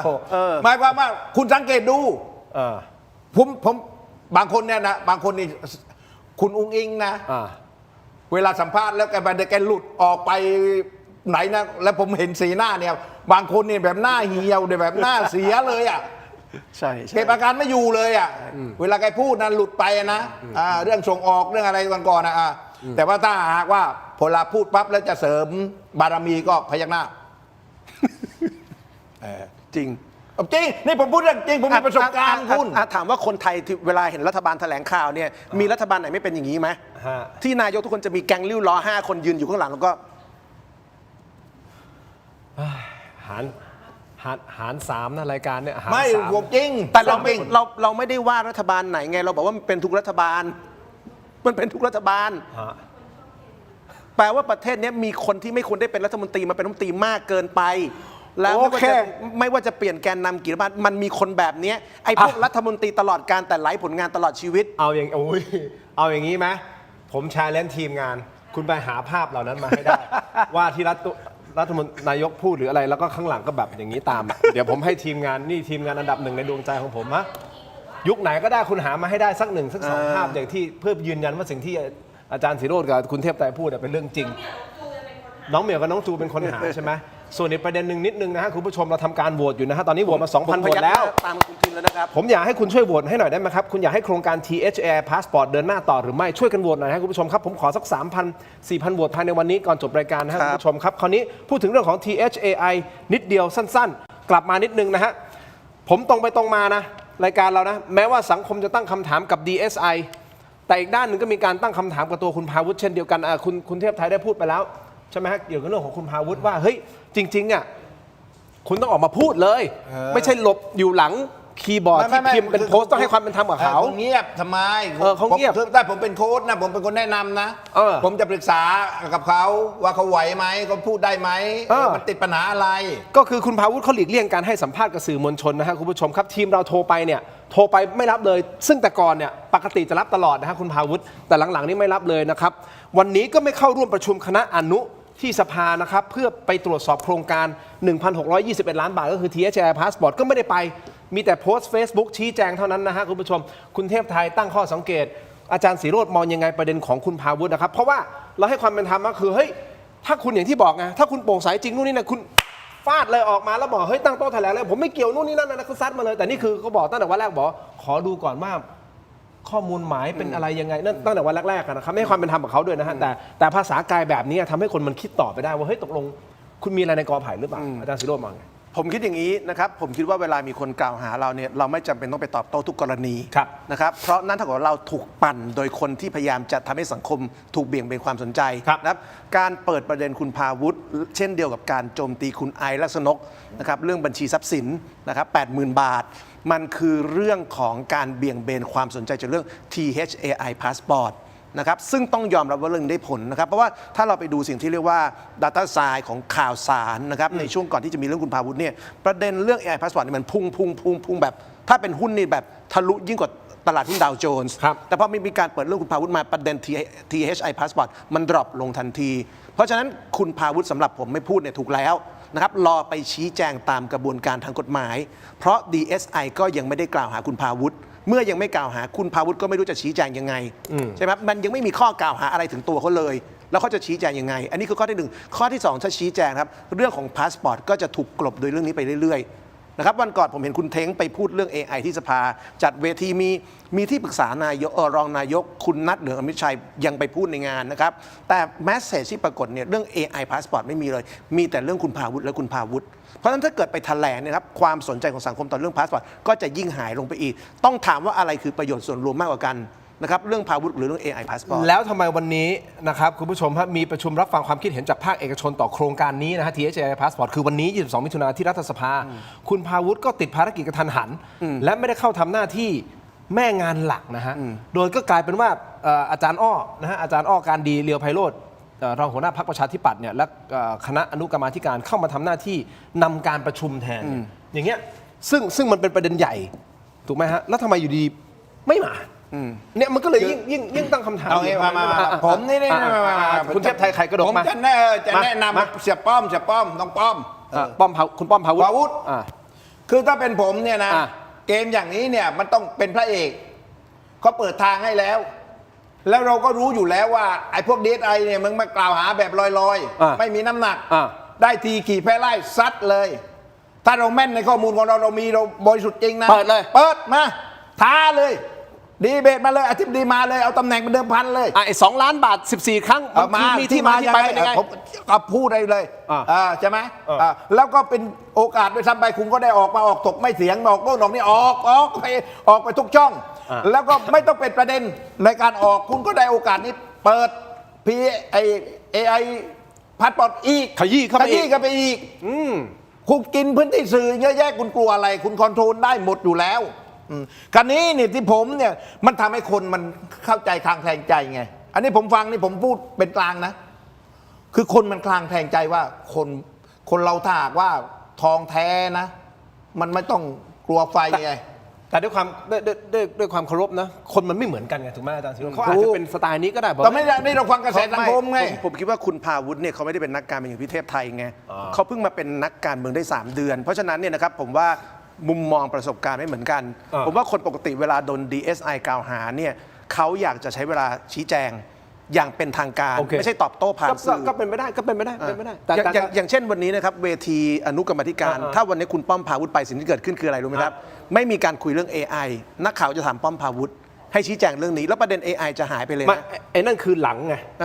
การประชุมมันก็ต้องคุยเรื่อง AI ถูกต้องไหมแต่พอประชุมเสร็จปุ๊บผมด้วยกับอาจารย์ศิโรจน์ประเด็นมันจะหายไปเลยไงเพราะฉะนั้นผมว่าอย่างนี้นะครับคือโพสต์แบบนี้แป๊บนึงอาจารย์ช่วงนี้ผมกำลังเตรียมและรวบรวมข้อมูลเพื่อชี้แจงกับ DSI อยู่ยินดีให้ความร่วมมือเต็มที่ครับนี่เมื่อเช้านี้คือไม่ต้องนี่ก็ออกมาแถลงพูดอย่างนี้ก็ได้เนี่ยไม่เป็นไรที่ถามผมนะเดี๋ยวผมตีไว้ก่อนเดี๋ยวผมแต่ขอให้มีหน้าเขามาพูดคือไอ้กล้าที่จะเผชิญหน้าคือคนเราพอไม่กล้าเผชิญหน้าเนี่ยสังคมจะตีความไงว่าใช่ไหมว่าอย่างเงี้ยอันนี้ผมแบบผมคิดแบบชาวบ้านเนี่ยมันอยู่กับชาวบ้านผมรู้แบบชาวบ้านเลยชาวบ้านคิดแบบนี้เลยแหละเราเห็นต่างได้นะเราเห็นต่างได้นะคือมันเห็นต่างได้ผมคิดแบบผมคิดว่าคนมีหลายแบบอย่างผมนึกถึงตัวอย่างหนึ่งจริงๆตัวอย่างนี้ผมไม่น่าจะพูดเพราะว่าผมจะโดนลูกหลงไปด้วยเคสคุณสุปจีเป็นหนึ่งในรองนายกที่คนด่าแกเยอะตอนจำเรื่องทุเรียนได้ไหมนะครับตอนนั้นคนก็ด่าคุณสุปจีเยอะจะทำให้ทุเรียนราคาตกต่างๆนานาตอนนี้ดูแนวโน้มราคาทุเรียนเป็นยังไงครับจำที่แกไปขายพิมพ์ริพายแล้วคนบอกว่าแกจะทำให้ราคาทุเรียนร่วงได้ป่ะมันไม่เกิดเหตุการณ์อย่างนั้น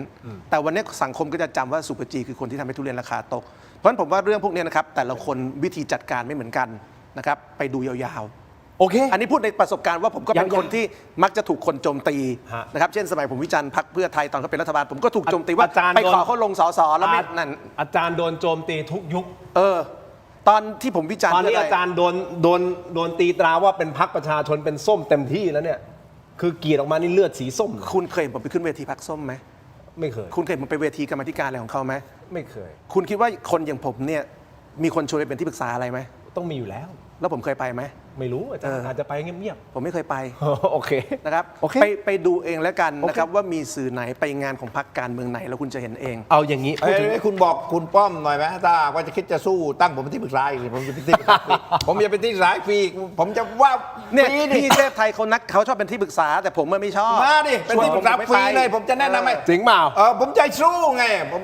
ทางการเมืองมันต้องสู้ตาต่อตาฟันต่อฟันกลัวอะไรมีมือมีเท้าเหมือนคนอื่นเรามีข้อเท็จจริงเรามีมือมีเท้าเหมือนคนอื่นเราจะไปหลบกันทำไมไปอยู่ในซองประตูทำไมคุณโอเคคุณป้อมพาวุฒิได้ยินนะฮะคุณเทพเขาเสนอตัวแล้วนะครับแต่ที่แน่ๆเขาบอกว่ามีการจับตา3สื่อใหญ่ฮะวันที่ 20 มิถุนายนที่ผ่านมาสำนักข่าวอิสราเปิดเผยข้อมูลจากแหล่งข่าวจากทำเนียบรัฐบาลว่าทีมกฎหมายฝ่ายการเมืองของรัฐบาลมีการมอนิเตอร์สื่อมวลชนอย่างเข้มข้นจำนวน3สื่อเพราะมีการนำเสนอข่าวลักษณะวิพากษ์วิจารณ์การทำงานของรัฐบาลอยู่หลายครั้ง ซึ่งในบางครั้งปราศจากข้อเท็จจริง ไม่มีพยานหลักฐานเชิงประจักษ์ทำให้สังคมเข้าใจคลาดเคลื่อน ส่งผลกระทบต่อเสถียรภาพการเมืองของรัฐบาลขณะเดียวกันวันนี้เองครับคุณรัชดาธนาดิเรกท่านโฆษกประจำสำนักนายกรัฐมนตรีท่านออกมาชี้แจงเรื่องนี้โดยยืนยันว่ารัฐบาลไม่มีนโยบายปิดกั้นสื่อไม่มีคำสั่งแทรกแซงส่วนกรณีรายการเจาะลึกทั่วไทย Inside Thailand ของคุณดนัยเอกมหาสวัสดิ์และคุณแมวสาวอมรรัตน์มหิทธิรุกไม่เกี่ยวข้องกับการแทรกแซงของรัฐบาลสื่อทุกแขนงยังทำหน้าที่ได้ตามปกติภายใต้ข้อเท็จจริงและความรับผิดชอบต่อสังคมสอบถามตัวตึงทางการเมืองทั้งสองท่าน คิดเห็นอย่างไรกับประเด็นของคุณหมาแก่และมีการจับตาสื่อใหญ่จริงๆเนี่ยสื่อใหญ่3สื่อผมก็รู้ชื่อแล้วนะแต่โอเคสงวนเพราะเขามีการไม่เปิดเผยตรงนี้เอาอย่างนี้เรื่องสื่อใหญ่3สื่อก่อนนะครับสื่อใหญ่3สื่อเนี่ยเป็นสื่อที่วิจารณ์การเมืองในทุกรัฐบาลอย่างต่อเนื่องโอเคถกไม่เถียงไม่ใช่ในสามนะฮะมีอะไรคุณผู้ชมบอกว่านั่นคือถกไม่เถียงไม่มีสื่อใหญ่3สื่อเนี่ยเป็นสื่อซึ่งเป็นกลุ่มบริษัทเป็นบริษัทเชิงเป็นกรุ๊ปเป็นมีเดียกรุ๊ปนะครับที่มีธุรกิจสื่อจำนวนมากมีทั้งทีวีมีทั้งอินเทอร์เน็ตมีทั้งหนังสือพิมพ์มีทั้งเว็บไซต์เพราะฉะนั้นสื่อทั้ง3กลุ่มเนี่ยเป็นสื่อที่วิจารณ์การเมืองในทุกรัฐบาลอยู่แล้วนะครับถ้าถามว่ามีมูลไหมในฐานะที่ผมเป็นคนหนึ่งที่น่าจะโดนประสบการณ์เรื่องนี้เยอะผมมั่นใจว่ามีมูลนะครับเหตุผลที่มีมูลมีอยู่ 2-3 ข้อที่1เวลาเจอคนสำคัญของรัฐบาลวิจารณ์สื่อนะครับใส่3สื่อในไม่ยั้งด่าหนักหน่วงมีความหมั่นไส้นะครับมีความไม่พอใจมีความเหม็นขี้หน้า2นะครับผมคิดว่าอย่างทุกคนก็อาจจะทราบดีว่าในยุคเพื่อไทยเป็นรัฐบาลเนี่ยผมเคยถูกรัฐบาลนะครับไปขอร้องให้ผมต้องหยุดจัดรายการในบางที่เพราะฉะนั้นสิ่งนี้มีจริงในประเทศของเรานะครับวิธีที่รัฐบาลจะคุมสื่อมีเยอะนะครับสิ่งที่คุณรัชดาพูดว่ารัฐบาลไม่ได้มีนโยบายก็อาจจะถูกครึ่งหนึ่งว่านโยบายไม่มีมันจะมีรัฐบาลไหนมีนโยบายว่านโยบายว่ากูจะปิดสื่อไหมครับถ้าไม่ใช่ยุคลุงตู่เนี่ยไม่มีหรอกเพราะฉะนั้นนโยบายรัฐบาลไม่มีคนไหนบอกเราว่ากล้าปิดสื่อแต่คุณต้องไปดูการกระทำของรัฐมนตรีและริ้วล้อเวลารัฐมนตรีรัฐบาลเขาจะปิดสื่อเขาจะทำ2แบบที่1รัฐมนตรีคุยเรียกผู้บริหารสื่อคุยแบบที่2ให้ริ้วล้อไปคุยกลุ่มเลขารัฐมนตรีกลุ่มทีมงานกลุ่มบ้านพิษณุโลกกลุ่มบ้านนั้นกลุ่มบ้านนี้ กลุ่มแกนนำพรรคแกนนำพรรคนี้ไปคุยกับผู้บริหารว่าขอ1ห้ามคนนี้จัดรายการได้ไหม2ถ้าจัดรายการงดพูดเรื่องการเมืองได้ไหมหรือ3ไม่อย่างนั้นคุณโดนไม่ให้สปอนเซอร์จากภาครัฐสิ่งที่นักการเมืองและรัฐบาลใช้ในการกดดันสื่อไม่ใช่เรื่องอำนาจแต่คือการขู่ว่าคุณจะไม่ได้งานจากภาครัฐและพฤติกรรมนี้เป็นทุกรัฐบาลนะครับไม่ว่าจะเป็นรัฐบาลก่อนคุณทินหรือรัฐบาลไหนก็ตามเป็นทุกรัฐบาลฟังความจริงมากับผมรัฐบาลนี่เป็นรัฐบาลคุณนี่ผมเคยเป็นรัฐบาลไม่ใช่เหรอเคยรัฐบาลนี่เป็นฝ่ายการรัฐบาลเอาเนี่ยการเมืองเอาเคลียร์ก่อนรัฐบาลท่านอภิสิทธิ์ใช่ไหมการมันเป็นสิทธิ์ผมไม่ทราบเพราะผมไม่ได้คุมรัฐบาลผมไม่ได้คุมสื่อโอเคแต่มีไหมไม่มีผมไม่ทำคือเอาเนี่ยประชาไม่หรอกประชาธิปัตย์เอาพูดก็พูดนะประชาธิปัตย์เรื่องคุมสื่อยากทำไมรบแต่ละคนมันปากกล้าอยู่แล้วมันไม่กลัวอยู่แล้วไอ้เรื่องด่ากับเพื่อนเนี่ยมันไม่กลัวอยู่แล้วไงที่ปากกล้าวะโอเคไอ้การเมืองที่ว่าเนี่ยนะนี่คือการเมืองเก่าครับการเมืองเก่าก็จะเป็นแบบนี้แหละครับก็คืออะไรก็คือประเภทใช้วิธีการเขาเรียกว่าอะไรนะสปอนเซอร์ตัดสปอนเซอร์นะครับสมัยก่อนเนี่ยหมายความว่าสื่อเนี่ยถ้าไม่มีสปอนเซอร์ภาครัฐใช่ไหมมันก็อยู่ลำบากแล้วมันก็เข้าไปคุมสื่อไอ้พวกไอ้นักวิจารณ์อย่างเนี้ยมันก็ไปเล่นงานตรวจสอบภาษีใช้ปปงเช็คพ่อแม่ที่มาของเงินคือมันเล่นในเกมได้อยู่แล้วคราวนี้ปัจจุบันที่ถามว่าทำไมสื่อยอมก็คุณก็รู้คุณอยู่ในวงการสื่อวันนี้สื่อก็แยกกันทุกสำนักแทบจะไปไม่รอดทุกสำนักและเพราะฉะนั้นสปอนเซอร์มันก็หายากสื่อนะเมื่อก่อนสปอนเซอร์นะถ้าหากว่าจะโฆษณาก็ทีวีกับหนังสือพิมพ์จองหนังสือพิมพ์หน้าหนึ่งจองเป็นปีๆนะกว่าจะได้หน้าหลังนะตอนนี้ไม่มีคุณดูดิเข้ามาในทีวีเนี่ยมีกี่ตัวโฆษณามันไม่มีพอไม่มีมันต้องง้อรัฐบาลมันมีงบในการโฆษณามันก็ขู่ได้ไงขู่ทีวีได้คราวนี้วิธีการเนี่ยอย่างของผมเนี่ยพูดมากอย่างเงี้ยผมพูดน่าฟังจะตายมันทำไมไม่อยากฟังผมพูดวะคนในรัฐบาลน่ะผมพูดแม่ บันเทิงจะ ก็ ตาย ก็น่าฟังทั้งสองท่านนะ ผมบัน แต่ เทิง เวลา ไม่ คุ เค ณ รี พู ย ด ด เนี่ยมันไปกระทบเขาไงบอก ไม่ โอ้โห ผม ตำหนิเราขนาดนี้เลยเหรอวิ ผม เคราะห์วิจารณ์ ทำการเมือง ขนาดนี้ ไม่ ลยหร ให้เครียด คือพูดการเมืองแล้วไม่เครียดคนฟังรายการผมเนี่ยมันจะไม่เป็นมะเร็งเพราะไม่เครียด ใช่งคนฟังกับพี่อะไม่เครียดแต่คนที่เครียดคือรัฐบาล รัฐบาล ไง มันก็ขำก็หัวเราะผมก็ชมรัฐบาลจะตายอยู่ใช่ไหม ไม่มีใคร ออ เขา แต่ว่า ไม่มีใครข แต่ว่ามันก็มาบอกผมว่าไอ้ช่องไหนที่เชิญผมอาทิตย์ละครั้งเนี่ยนะขอให้เดือนละครั้งได้ไหม ขนาดนั้นเลยเหรอ เดือนละครั้งได้ไหม เฮ้ยของเราเดือนละครั้งเปล่าวะ ไม่ผมอาทิตย์ละ2 ครั้ง ผมเล่าอย่างนี้ มีครั้งหนึ่งคนในรัฐบาลบอก อาจารย์เลิกไปนั่งกับเทพไทยได้ไหม อาจารย์ไม่ต้องไปนั่งกับเทพไทยแล้ว ผมฟังอาจารย์ได้ผมทนเทพไทยไม่ได้ ผมก็พี่ผมไม่ได้เป็นคนเลือกแขกพี่จะให้ผมไปช่องไหนผมเช็คก่อนเทพไทยไปไหมถ้าเทพไทยไปสีรถไม่ไปเหรอมันไม่ได้ไง ไม่เกี่ยว แต่รัฐบาลเนี่ยเขาคิดแบบนี้เขาขออย่านั่งกับเทพไทยเขาขอผม2 คนสีรอดอย่านั่งกับเทพไทยกับอย่านั่งกับมาริกา แล้วผมเนี่ย ที นะ นอยากดูไหมทีนอยากดูไหมเปิดให้ดู ไม่ ดูไหม จริงเปล่า ดูเลยไหม เอางั้นเลยเหรอ เอาไหมล่ะ เอาสิครับอาจารย์กล้าเปิดผมกล้าดูอ่ะ หลังรายการ เอาวิทยาศาสตร์ คือ เรา คือ ต่อ ผมเนี่ยคือบางรายการเขาก็บอกว่า เอาผมมานั่งก็ได้ อ่า แต่ว่าขอให้คนในรัฐบาลมานั่งด้วยก็นี่คนในรัฐบาลเหมือนคุณว่ามันไม่มาไง ก็ ผมไม่ โอ้โห ผม อยากให้มาจะตาย พอไม่มาเขาบอกว่าท่านขอโฟนอิน ขอให้โอกาสโฟนอินบอกก็โฟนอินมาดิผมก็ไม่ได้ว่าอะไร ผมก็บอกว่าที่ผมวิจารณ์รัฐบาล ผมไม่ได้วิจารณ์รัฐบาลเฉพาะรัฐบาลคุณอนุทินนะคุณ คือคนวิจารณ์เนี่ยเขาวิจารณ์ทุกรัฐบาล นะครับคือแล้วรัฐบาลเองก็ต้องตั้งหลักว่าอย่างนี้นะครับผมก็เคยคุยกับนายกคนหนึ่งว่าเวลาเราวิจารณ์รัฐบาลเนี่ยเราคิดยังไงนะครับคนที่เป็นนายกคนนั้นเขาก็บอกอย่างนี้ว่าพวกอาจารย์พวกนักวิชาการพวกนักวิจารณ์เนี่ยวิจารณ์เหมือนจะเอาให้พวกผมพัง ผมก็บอกว่าไม่ใช่นะพี่พวกผมก็วิจารณ์อย่างนี้ยแหละใครเป็นรัฐบาลผมก็วิจารณ์ของผมแบบนี้นะครับแล้วสิ่งที่เราวิจารณ์เนี่ยเราพูดเหมือนเดิมทุกรัฐบาลนับอย่างเช่นผมพูดว่าในการกำหนดนโยบายต่างๆเนี่ยต้องเอาผลประโยชน์ประชาชนเป็นที่ตั้ง ครับ เพื่อไทยเป็นรัฐบาลผมก็พูดแบบนี้พลเอกประยุทธ์เป็นผมก็พูดแบบนี้แพทองทานเป็นผมก็พูดแบบนี้คุณอนุทินเป็นผมก็พูดแบบนี้ เราพูดของเราเหมือนเดิมแต่ปัญหาของนักการเมืองคืออย่างนี้ พอเขาเป็นรัฐบาลเนี่ยเขาไม่ทำอย่างที่เขาพูดผมยกตัวอย่างนะครับคุณอนุทินตอนที่เกิดสงครามไทยกัมพูชาเนี่ยบอกว่าจะฟ้องร้องฮุนเซน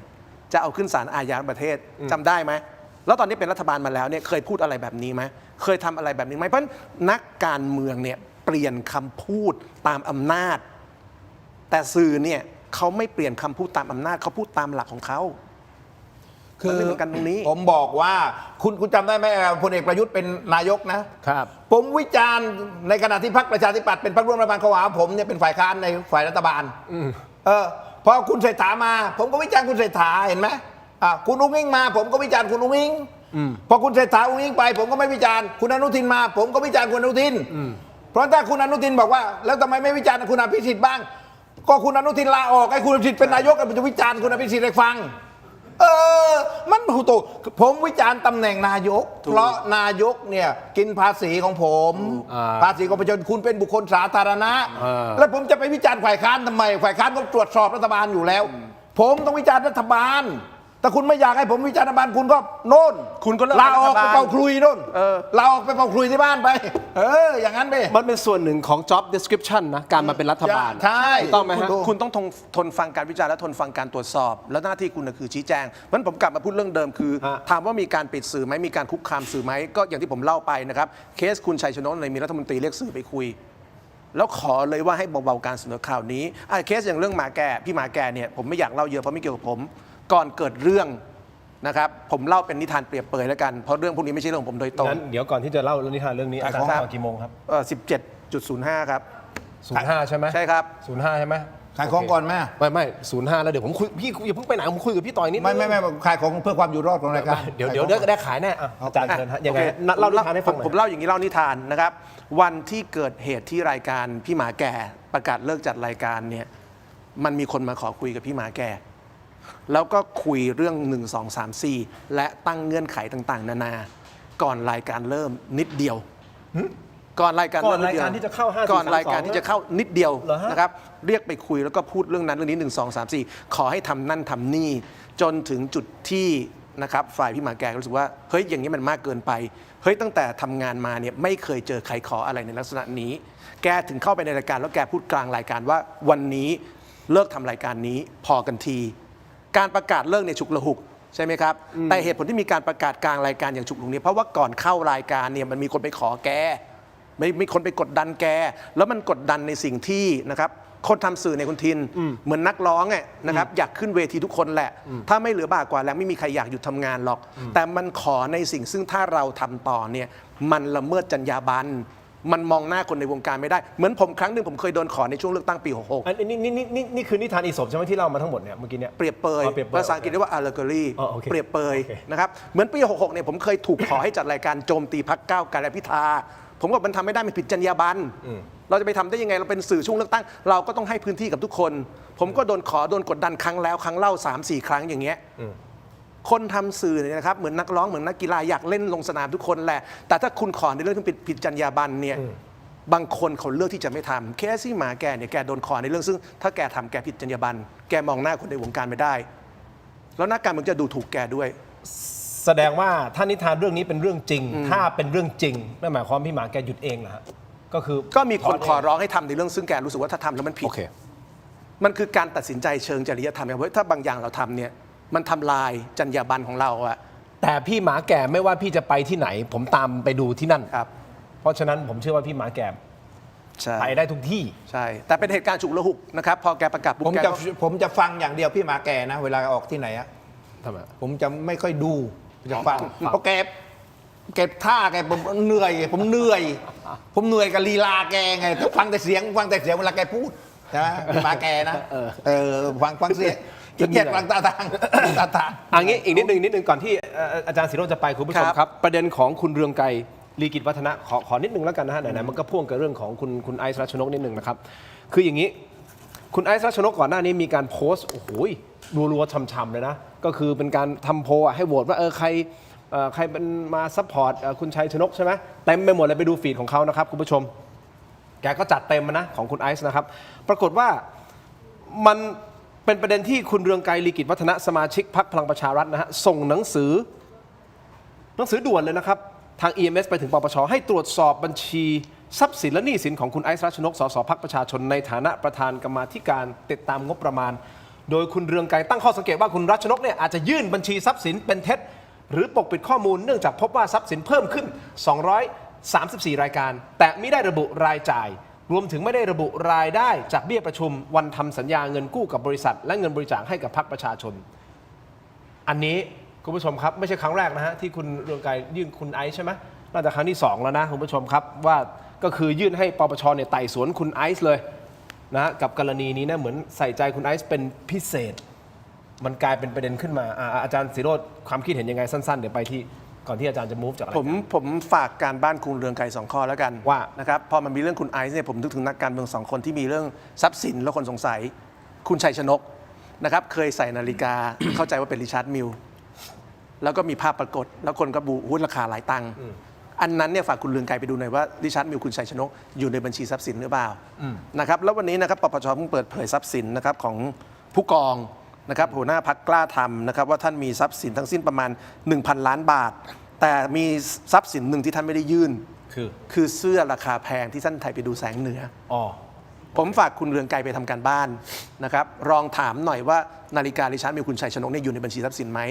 และเสื้อแจ็คเก็ตราคาแพงของคุณธรรมนัสที่ไปดูแสงเหนือซึ่งไม่ได้อยู่ในบัญชีทรัพย์สินที่ยื่นเนี่ยนะครับจริงหรือเปล่า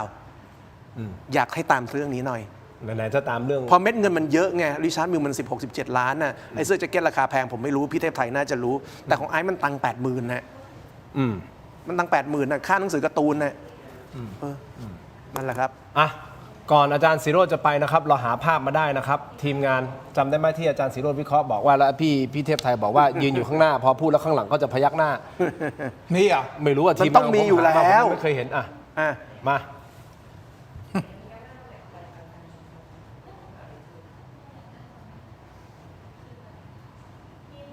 ไหนไม่ผมกำลังดูอยู่ผมนึกว่าคุณจะปล่อยเสียงใกล้แล้วข้างหลังให้สังเกตคนข้างหลังเนาะใช่ไหมครับต้องมองนะตามอุ้งอิงมองขวาต้องมองขวาตามลองดูนะฮะคุณผู้ชมว่าเป็นทีมงานโดนผมกดดันนะฮะไม่ต้องกลัว อันนี้ก็ดู นี่ เบื้องหลังการถ่ายทำมา มีค นี่ นมารอ มายืนอยู่เห็นไหม นี่ยืนเป็น นี่วอลเปเปอร์ เป็น เพียบเลย ฝูง เฮ้ยอย่าไปเรียกเขาวอลเปเปอร์ นี่ท่านขุน กับคณะรัฐมนตรี ท่านขุน คณะรัฐมนตรี คณะรัฐมนตรียศท่านขุน แล้วเวลายืนต้องยืนกลุ่มเป้าทุกคนด้วยนะ ไม่รู้เป็นอะไรนะ กลัวจะหายไง กลัว กลัวเป้า จะร่วง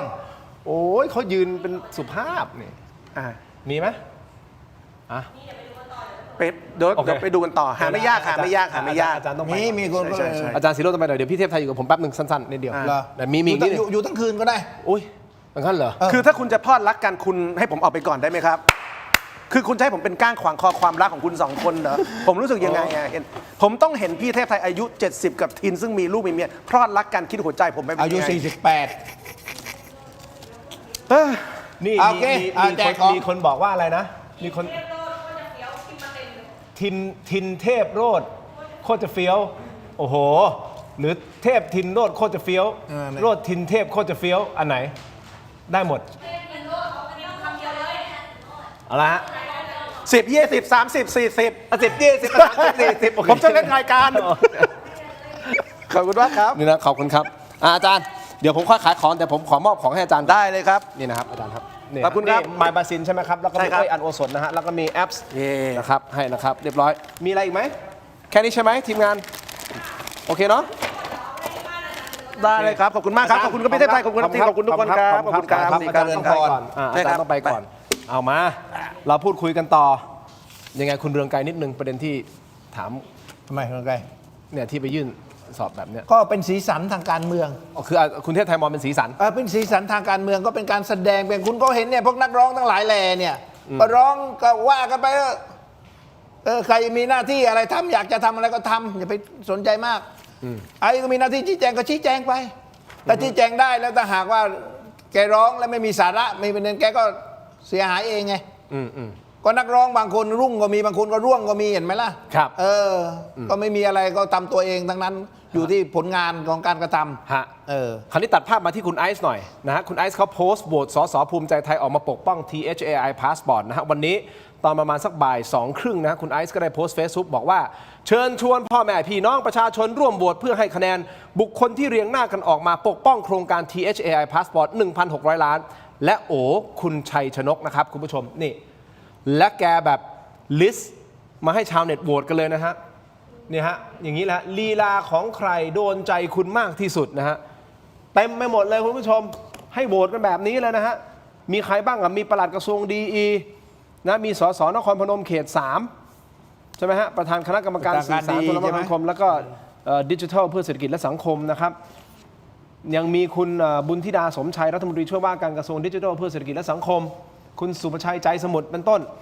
นะคุณณัฐวุฒิประเสริฐสุวรรณสสสุพรรณบุรีเขต2นะคุณพิชานนท์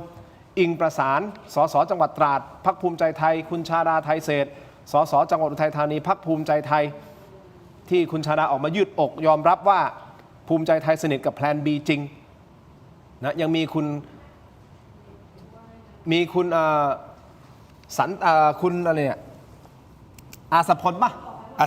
ศพล อาสพล คุณอัศพล สันไตรภพ สสศรีสะเกษพรรคภูมิใจไทยซึ่งท่านเป็นประธานคณะกรรมาธิการป้องกันและปราบปรามการทุจริตและประพฤติมิชอบนะครับก็ออกมานะโพสต์ในทำนองที่คุณไอซ์บอกว่าเหมือนเป็นการให้กำลังใจหรือเข้าข้างคุณชัยชนกอะไรประมาณเนี้ยนะฮะที่คุณไอซ์เขาโหวตกันอย่างนี้เลยอ่ะพี่เทพไทยมองมูฟนี้ยังไงฮะเนี่ย ก็เป็นความเคลื่อนไหวของคุณไอก็คือสไตล์คุณไอนะเขาก็เป็นเขาเรียกเขายังวัยรุ่นไง ครับ ห้าวเหมือนกับตอนผมเป็นวัยรุ่นผมก็ห้าวอย่างนี้แหละคุณเห็นไหมล่ะคลิปในสภาที่ไล่ประธานสภาในอะไรมันก่อนแล้วก็ห้าวไงแต่ถ้าเป็นตอนนี้เราก็ไม่ทำเลยวันเวลามันเปลี่ยนคุณไอก็ต้องเข้าใจอะว่าเขาก็อายุ20 กว่าใช่ไหมเขาก็ธรรมดาแหละเขาห้าวแต่บางอย่างก็เขาก็ไม่สุขุมไม่ว่าผมก็ยังแสดงความเห็นอย่างเช่นกรณีการเป็นประธานกรรมาธิการเนาะ ครับ ผมก็บอกว่าถ้าหากว่าเขาสุขุมกว่านี้หน่อยอะไรเงี้ยนะเก็บรายละเอียด เก็บข้อมูลให้มากที่สุด ครับ แล้วก็ไว้ใช้งานในวันที่คุณได้เปรียบเป็นประธานกรรมาธิการติดตามงบเนี่ยมันได้เปรียบในการที่จะไป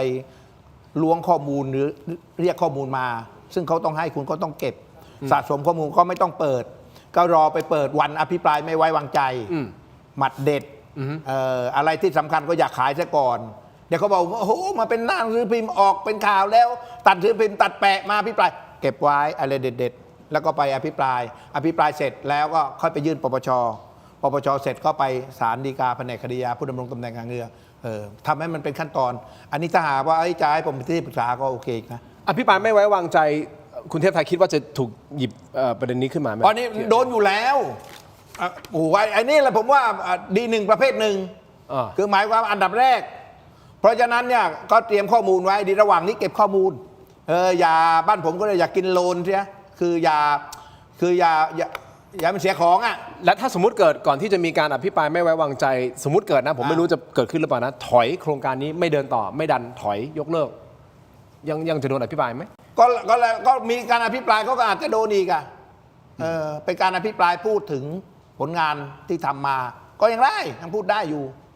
แต่ไม่ใช่เป็นการอภิปราย แต่ว่า ไม่ มัน ไว้ อาจ วางใจ จะว่าเขาเลยไปแล้วไงแต่ว่าโอเคอ่ะมันก็ยังว่าเขาก็ถอยมาแล้ว แต่ว่าถ้าจะแชร์ก็ได้ไงแต่ว่าคุณไอ้ทำอย่างนี้ก็โอเคคือก็ตามสไตล์วัยรุ่นแบบนี้แหละวัยรุ่นยุคนี้นะคุณจะไปห้ามเขาได้ไงเขามีสื่อโซเชียลคุณก็รู้อยู่แล้วเนี่ยสมัยนี้โซเชียลมันใหญ่อยู่แล้วครับผมขออนุญาตไปต่อประเด็นหนึ่งคุณผู้ชมครับผู้ว่ากทมสั้นๆแล้วกันนะครับมาดูกันหน่อยโค้ง2สนามเลือกตั้งผู้ว่ากทม69นะฮะซึ่งอีกอาทิตย์เดียวไม่ถึงอาทิตย์เนาะวันอาทิตย์เนี้ยวันที่28ใช่ไหมเราจะเลือกตั้งกันแล้วนะครับคุณผู้ชมครับแนวโน้มของคนกทมในการเลือกผู้ว่ากทมนะครับอันนี้จากโพลไหนฮะเนี่ยนี่โค้ง2โค้งแรกโค้ง2โค้งแรกนี่เราจะมีตัวเลขมาให้ดูนะครับปรากฏว่าโค้งแรกของอาจารย์ชัดชาติเนี่ยอยู่ที่ 67.3% พอมาโค้ง2ปุ๊บขึ้นมา 72.35 นะครับนี่คือนิดาโพลนะโอเคนะมาดูของดร.มาริกากันหน่อยนะฮะดร.มาริกามาอยู่อันดับ2นะครับจากโค้งแรกเนี่ยอยู่ที่ 7.3% ปรากฏว่าพอมาโค้ง2ขึ้นมาเป็น 9.6% แซงหน้านะดร.โจนะฮะคุณชัยวัฒน์สถาวรวิจิตรนะฮะจากพรรคประชาชนนะฮะซึ่ง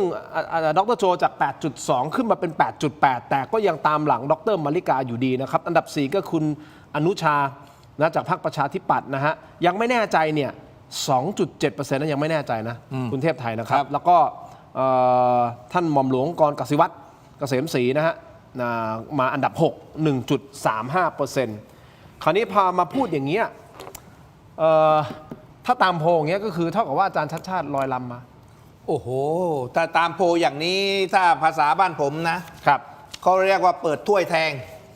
เปิดถ้วยแทงเลยนะฮะชัวร์ยิ่งกว่าเปิดถ้วยไฮโลแทง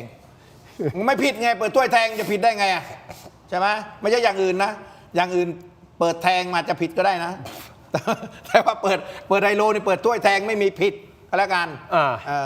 คราวนี้คุณชัดชาติเนี่ยมันก็ชัวร์แล้วถ้าอยู่โผล่ขนาดนี้มันไม่มีปฏิหารใดๆทั้งสิ้นต่อให้จะมีแคมเปญโค้งสุดท้ายชื่อว่านารีพิฆาตอากงจากคุณมาริกาว่าแคมเปญอะไรมันปล่อยออกมาเพื่อที่จะมาแบบสู้ยิบตานะเพื่อที่จะบอกให้ไม่บริสุทธิ์ไงเราบริสุทธิ์ไงสู้เนี่ยเห็นไหมสู้ยิบตาคือของคุณมาริกาที่ผมไม่เชื่อมซิว่าเขาจะมาเบอร์ที่2เนี่ยก็คือว่าคือคุณมาริกาเนี่ยเขาเป็นกระแสตัวบุคคลนะครับเมื่อมาเทียบกับส้มเนี่ยถึงแม้ว่าในโพลล่าสุดจะเป็นรองก็ตามนะแต่ว่าพอถึงจริงๆเนี่ยการลงเนี่ยส้มเขามีฐานเขามีกระแสพรรคเขามีพรรคเขามีสสถึง33คนทั้งกรุงเทพครับเพราะฉะนั้นเนี่ยมันมีแหล่งที่มาของคะแนนมันสามารถที่จะชนะเป็นอันดับ2ได้ของคุณมาริกาเนี่ยมันหวือหวามันเป็นกระแสเป็นส่วนใหญ่มันจับต้องยากพอเลือกกันจริงๆเนี่ยผมเกรงว่ามันจะไม่หวือหวาเหมือนกับโพไงเพราะฉะนั้นเนี่ยถ้าจะชนะเนี่ยจริงๆเนี่ยผมก็คิดว่าคุณอนุชายังมีโอกาสที่จะแข่งกับคุณมาริกาได้ด้วยซ้ำไปเพราะประชาธิปัตย์เขาก็มีฐานคะแนนพรรคเขา2 ครั้ง2 คน4 ครั้งของผู้ว่าประชาธิปัตย์เนี่ยเขาได้คะแนนล้านกว่าทั้งนั้นคะแนนเขาก็ไม่ได้หายไปถึงขนาดนั้นแล้วยิ่งตอนนี้คุณอภิสิทธิ์ก็มาเป็นหัวหน้าแล้วและเลือกตั้งที่ผ่านมาคุณดร.สุชาติชวีลงในนามประชาธิปัตย์เขาก็ได้ที่2เพราะฉะนั้นเนี่ยขี้หมูขี้หมาเนี่ยเขามีคะแนนพรรคก็มีคะแนนแฟนคลับครับใช่ไหมแต่ว่าโพเขาต่ำอยู่แล้วล่ะเพราะฉะนั้นนี่ผมยังเชื่อไงว่าส้มเนี่ยเขายังมีโอกาสเพราะก็มีฐานมีคะแนนมีมวลชน มีที่มาที่ไปประชาธิปัตย์ก็น่าจะมีโอกาสตอนนี้พอคุณโอกาสไม่ใช่ชนะนะโอกาสที่คะแนนเขาจะดีเขาจะมีคะแนนนะแต่ว่ามัลลิกาเนี่ยผมเกรงว่าเขามีกระแสล้วนๆนะคราวนี้ช่วงสุดท้ายเนี่ยเขาจะแสดงอะไรผมก็เห็นว่าปุบโปสเตอร์อะไรก็หวือหวา ใช่ เขาก็หวังกระแสอย่างเดียวเพราะโลกนี้เนี่ยโลกกรุงเทพยุคนี้เนี่ยมันหาเสียงมันด้วยกระแสไงคุณชัดชาติที่ชนะวันนี้ที่โพลถล่มทลายเพราะกระแสล้วนๆเอาคุณดูที่ผลงานคุณชัดชาติเอาคุณคนกรุงเทพคุณถามอะไรที่คุณชอบบ้างที่คุณจับต้องได้ก็ไม่มีอีกเห็นไหม ทัฟฟี่ฟองดู เห็นไหมล่ะเช่นเลือดฝอยอะไรเงี้ยมันไม่มีเพราะอะไรเพราะภาพของคุณชัดชาติแกขายภาพตั้งแต่วันแรกที่แกลง เดินเท้าเปล่านุ่งเกงบอลใส่เสื้อกล้ามหิ้วถุงแกง ผู้ชายที่แข็งแรงที่สุดในปัตตภีแล้วก็ติดลมบนมาถึงขนาดนี้ แล้วพอเป็นผู้ว่าความชั่วไม่มีความดีไม่ปรากฏแกก็วิ่งทุกเช้าวิ่งแกก็ไล่สดตลอดเวลาอะไรน้ำท่วมอะไรก็น้ำท่วมเนี่ยผมว่าไม่ต่างกับสมัยอัศวินขวัญเบืองนะเห็นไหมเก็บเงินได้เก็บเงินไว้จ่ายอะไรเก็บเงินได้ก็อัศวินขวัญเบืองก็เก็บมากกว่าอีกเงินเก็บอ่ะก็ถามว่าทำไมอ่ะโลกนี้เนี่ยยุคนี้นะมันเป็นสังคมไร้สติจริงๆไม่ใช่สังคมล้างเงินสดสังคมไร้สติก็คุณดูเลยตามกระแสเป็นส่วนใหญ่ก็แล้วกันแหละในกรุงเทพนะแต่ถ้าบ้านนอกอะเงินกระแสเงินซื้ออย่างเดียวใครซื้อได้ก็ทำไมฟังกรุงเทพไทยพูดแล้วรู้สึกว่าหดหู่จังเลยอ่ะก็เอาเรื่องจริงมาพูดไงมันอยู่ที่ใต้พรมมันอยู่ในมุมมืดที่ใครไม่กล้าพูดไงไอ้คนอื่นก็พูดก็เกรงใจไงก็มีส่วนได้เสียผมไม่มีส่วนได้เสียกับอะไรนี่คุณการเมืองผมก็ไม่เล่นแล้วนี่ผมก็วิเคราะห์การเมืองไปเขาไม่ออกทีวีก็ไม่เป็นไรผมมาตกไม่เถียงอาทิตย์เราออก3 รอบเห็นเป็นไรจันทร์พุธศุกร์ไปเลยเห็นจะใครว่าอะไรผมได้บวชมาหน่อยที่ให้ผมออกจันทร์พุธศุกร์บวชมาเดี๋ยวก่อนนะพิมพ์หนึ่งเดี๋ยวก่อนนะเขาโดนแบนจากที่อื่นเหรอแล้วคุณเห็นไหมผมไม่ได้ออกหลายช่องแล้ว ผมไม่ได้ออกหลายช่องแล้วหรอแฟนคลับผมรออยู่มีการส่งสัญญาณมาไม่ให้คุณออกเหรอขนาดนั้นก็กำลังจะออกอยู่พอดีกำลังจะออกเย็นพอเที่ยงก็โทรมาขอโทษนะ เปลี่ยนได้ไหมขออนุญาตนะเปลี่ยนอย่างเงี้ยหรอเห็นไหมก็ไม่เป็นไรเนี่ยมันไม่ใช่ช่องของเราเนี่ยนะเรามันอาจจะคือเราเนี่ยเหมือนกับหนังตะลุงมโนราลิเกลำตัดหมอลำคือถ้าเจ้าภาพรับก็แสดงเจ้าภาพไม่รับก็ไม่แสดงโอเคนั้นเนี่ยเราเป็นเจ้าภาพใช่ไหมคุณเป็นเจ้าภาพตรงไม่เถียงเป็นเจ้าภาพเชิญมาก็แสดงเพราะว่าไป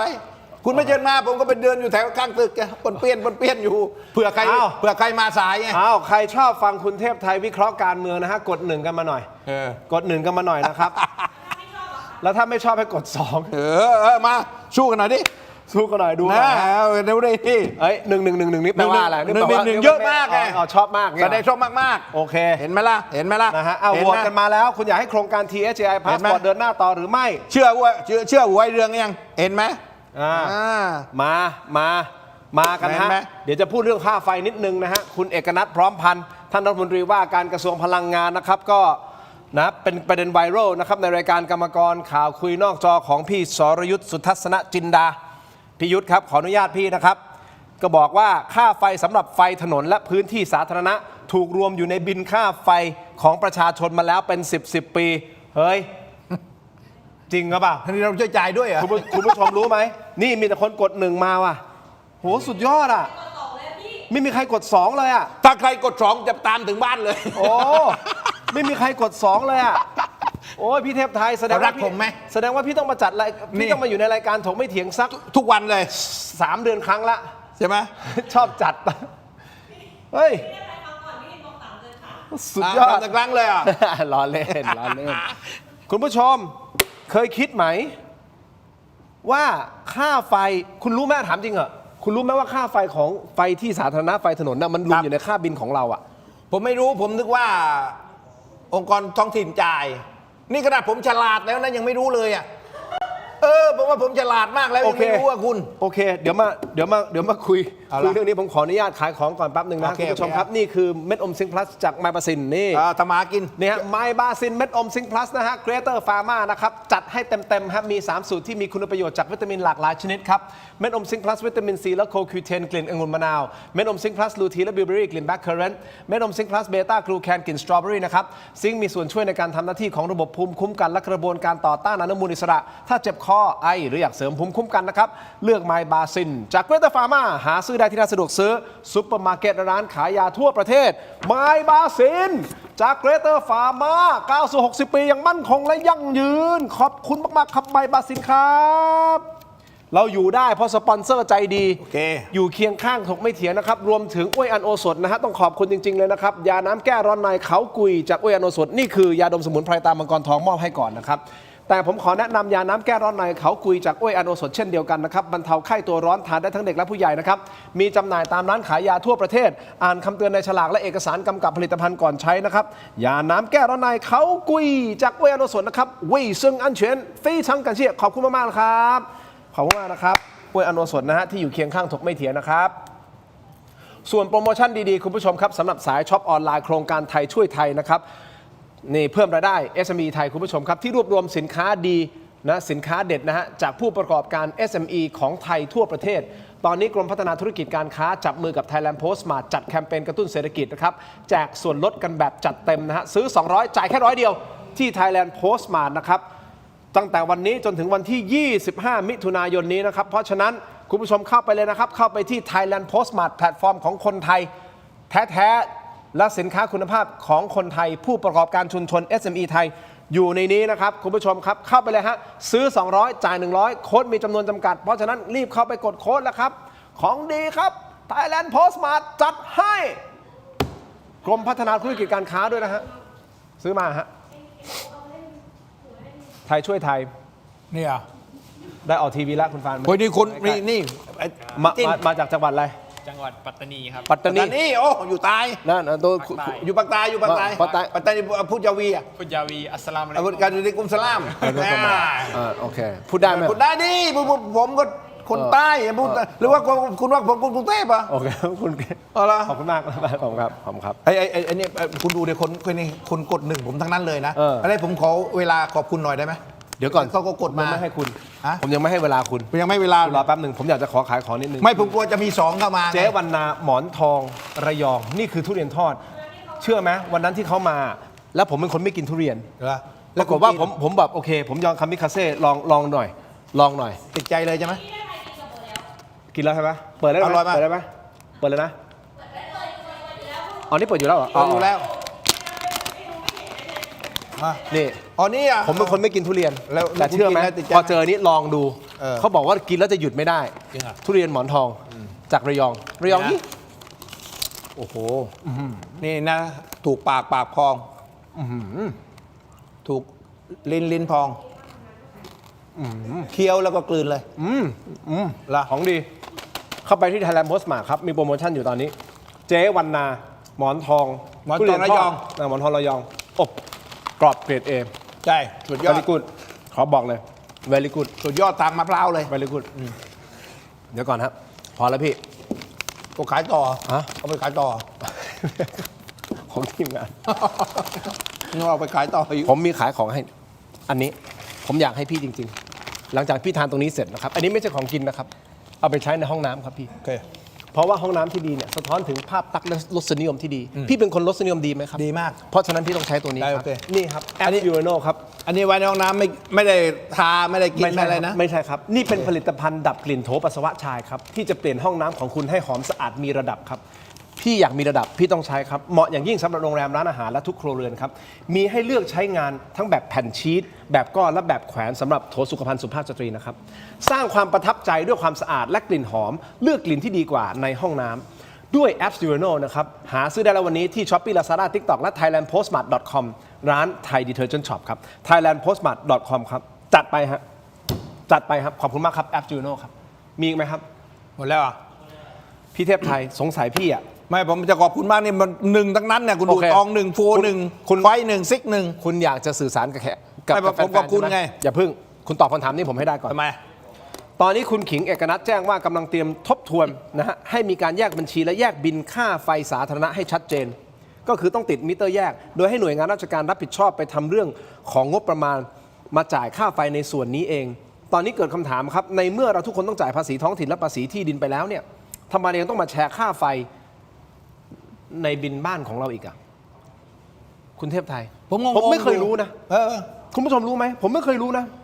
ก็ผมไม่เคยรู้ ผมก็บอกคุณแล้วว่าผมเป็นคนฉลาดยังไม่รู้แล้วคนที่ฉลาดน้อยกว่าผมมันจะรู้ไหมอ่ะ ผม ใช่ไหม ก็นี่คุณกำลังบอกฉลาดน้อยกว่าคุณผม ผมขนาดคนฉลาดแบบผมยังไม่รู้ว่าเรื่องนี้มันมีแบบนี้ นี่อันนี้บินค่าไฟตัวอย่างของห้องน้องโซจูของผมนะฮะน้องโซจูเนี่ย เหรอ ทีมงาน แต่เราอ่านไม่เป็นเราดูไม่เป็นว่าตกลงมันคืออยู่ตรงไหนนะใช่ไหมแต่เข้าใจว่าน่าจะเป็นอยู่ตรง มันซ่อนอยู่ในนั้นน่ะ มันซ่อนอยู่ในนี้แหละ FT อ่ะ มันซ่อนอยู่ในนี้แหละคุณผู้ชม มันซ่อนอยู่แหละมันซ่อนอยู่ในนี้ แหละเออ แล้ว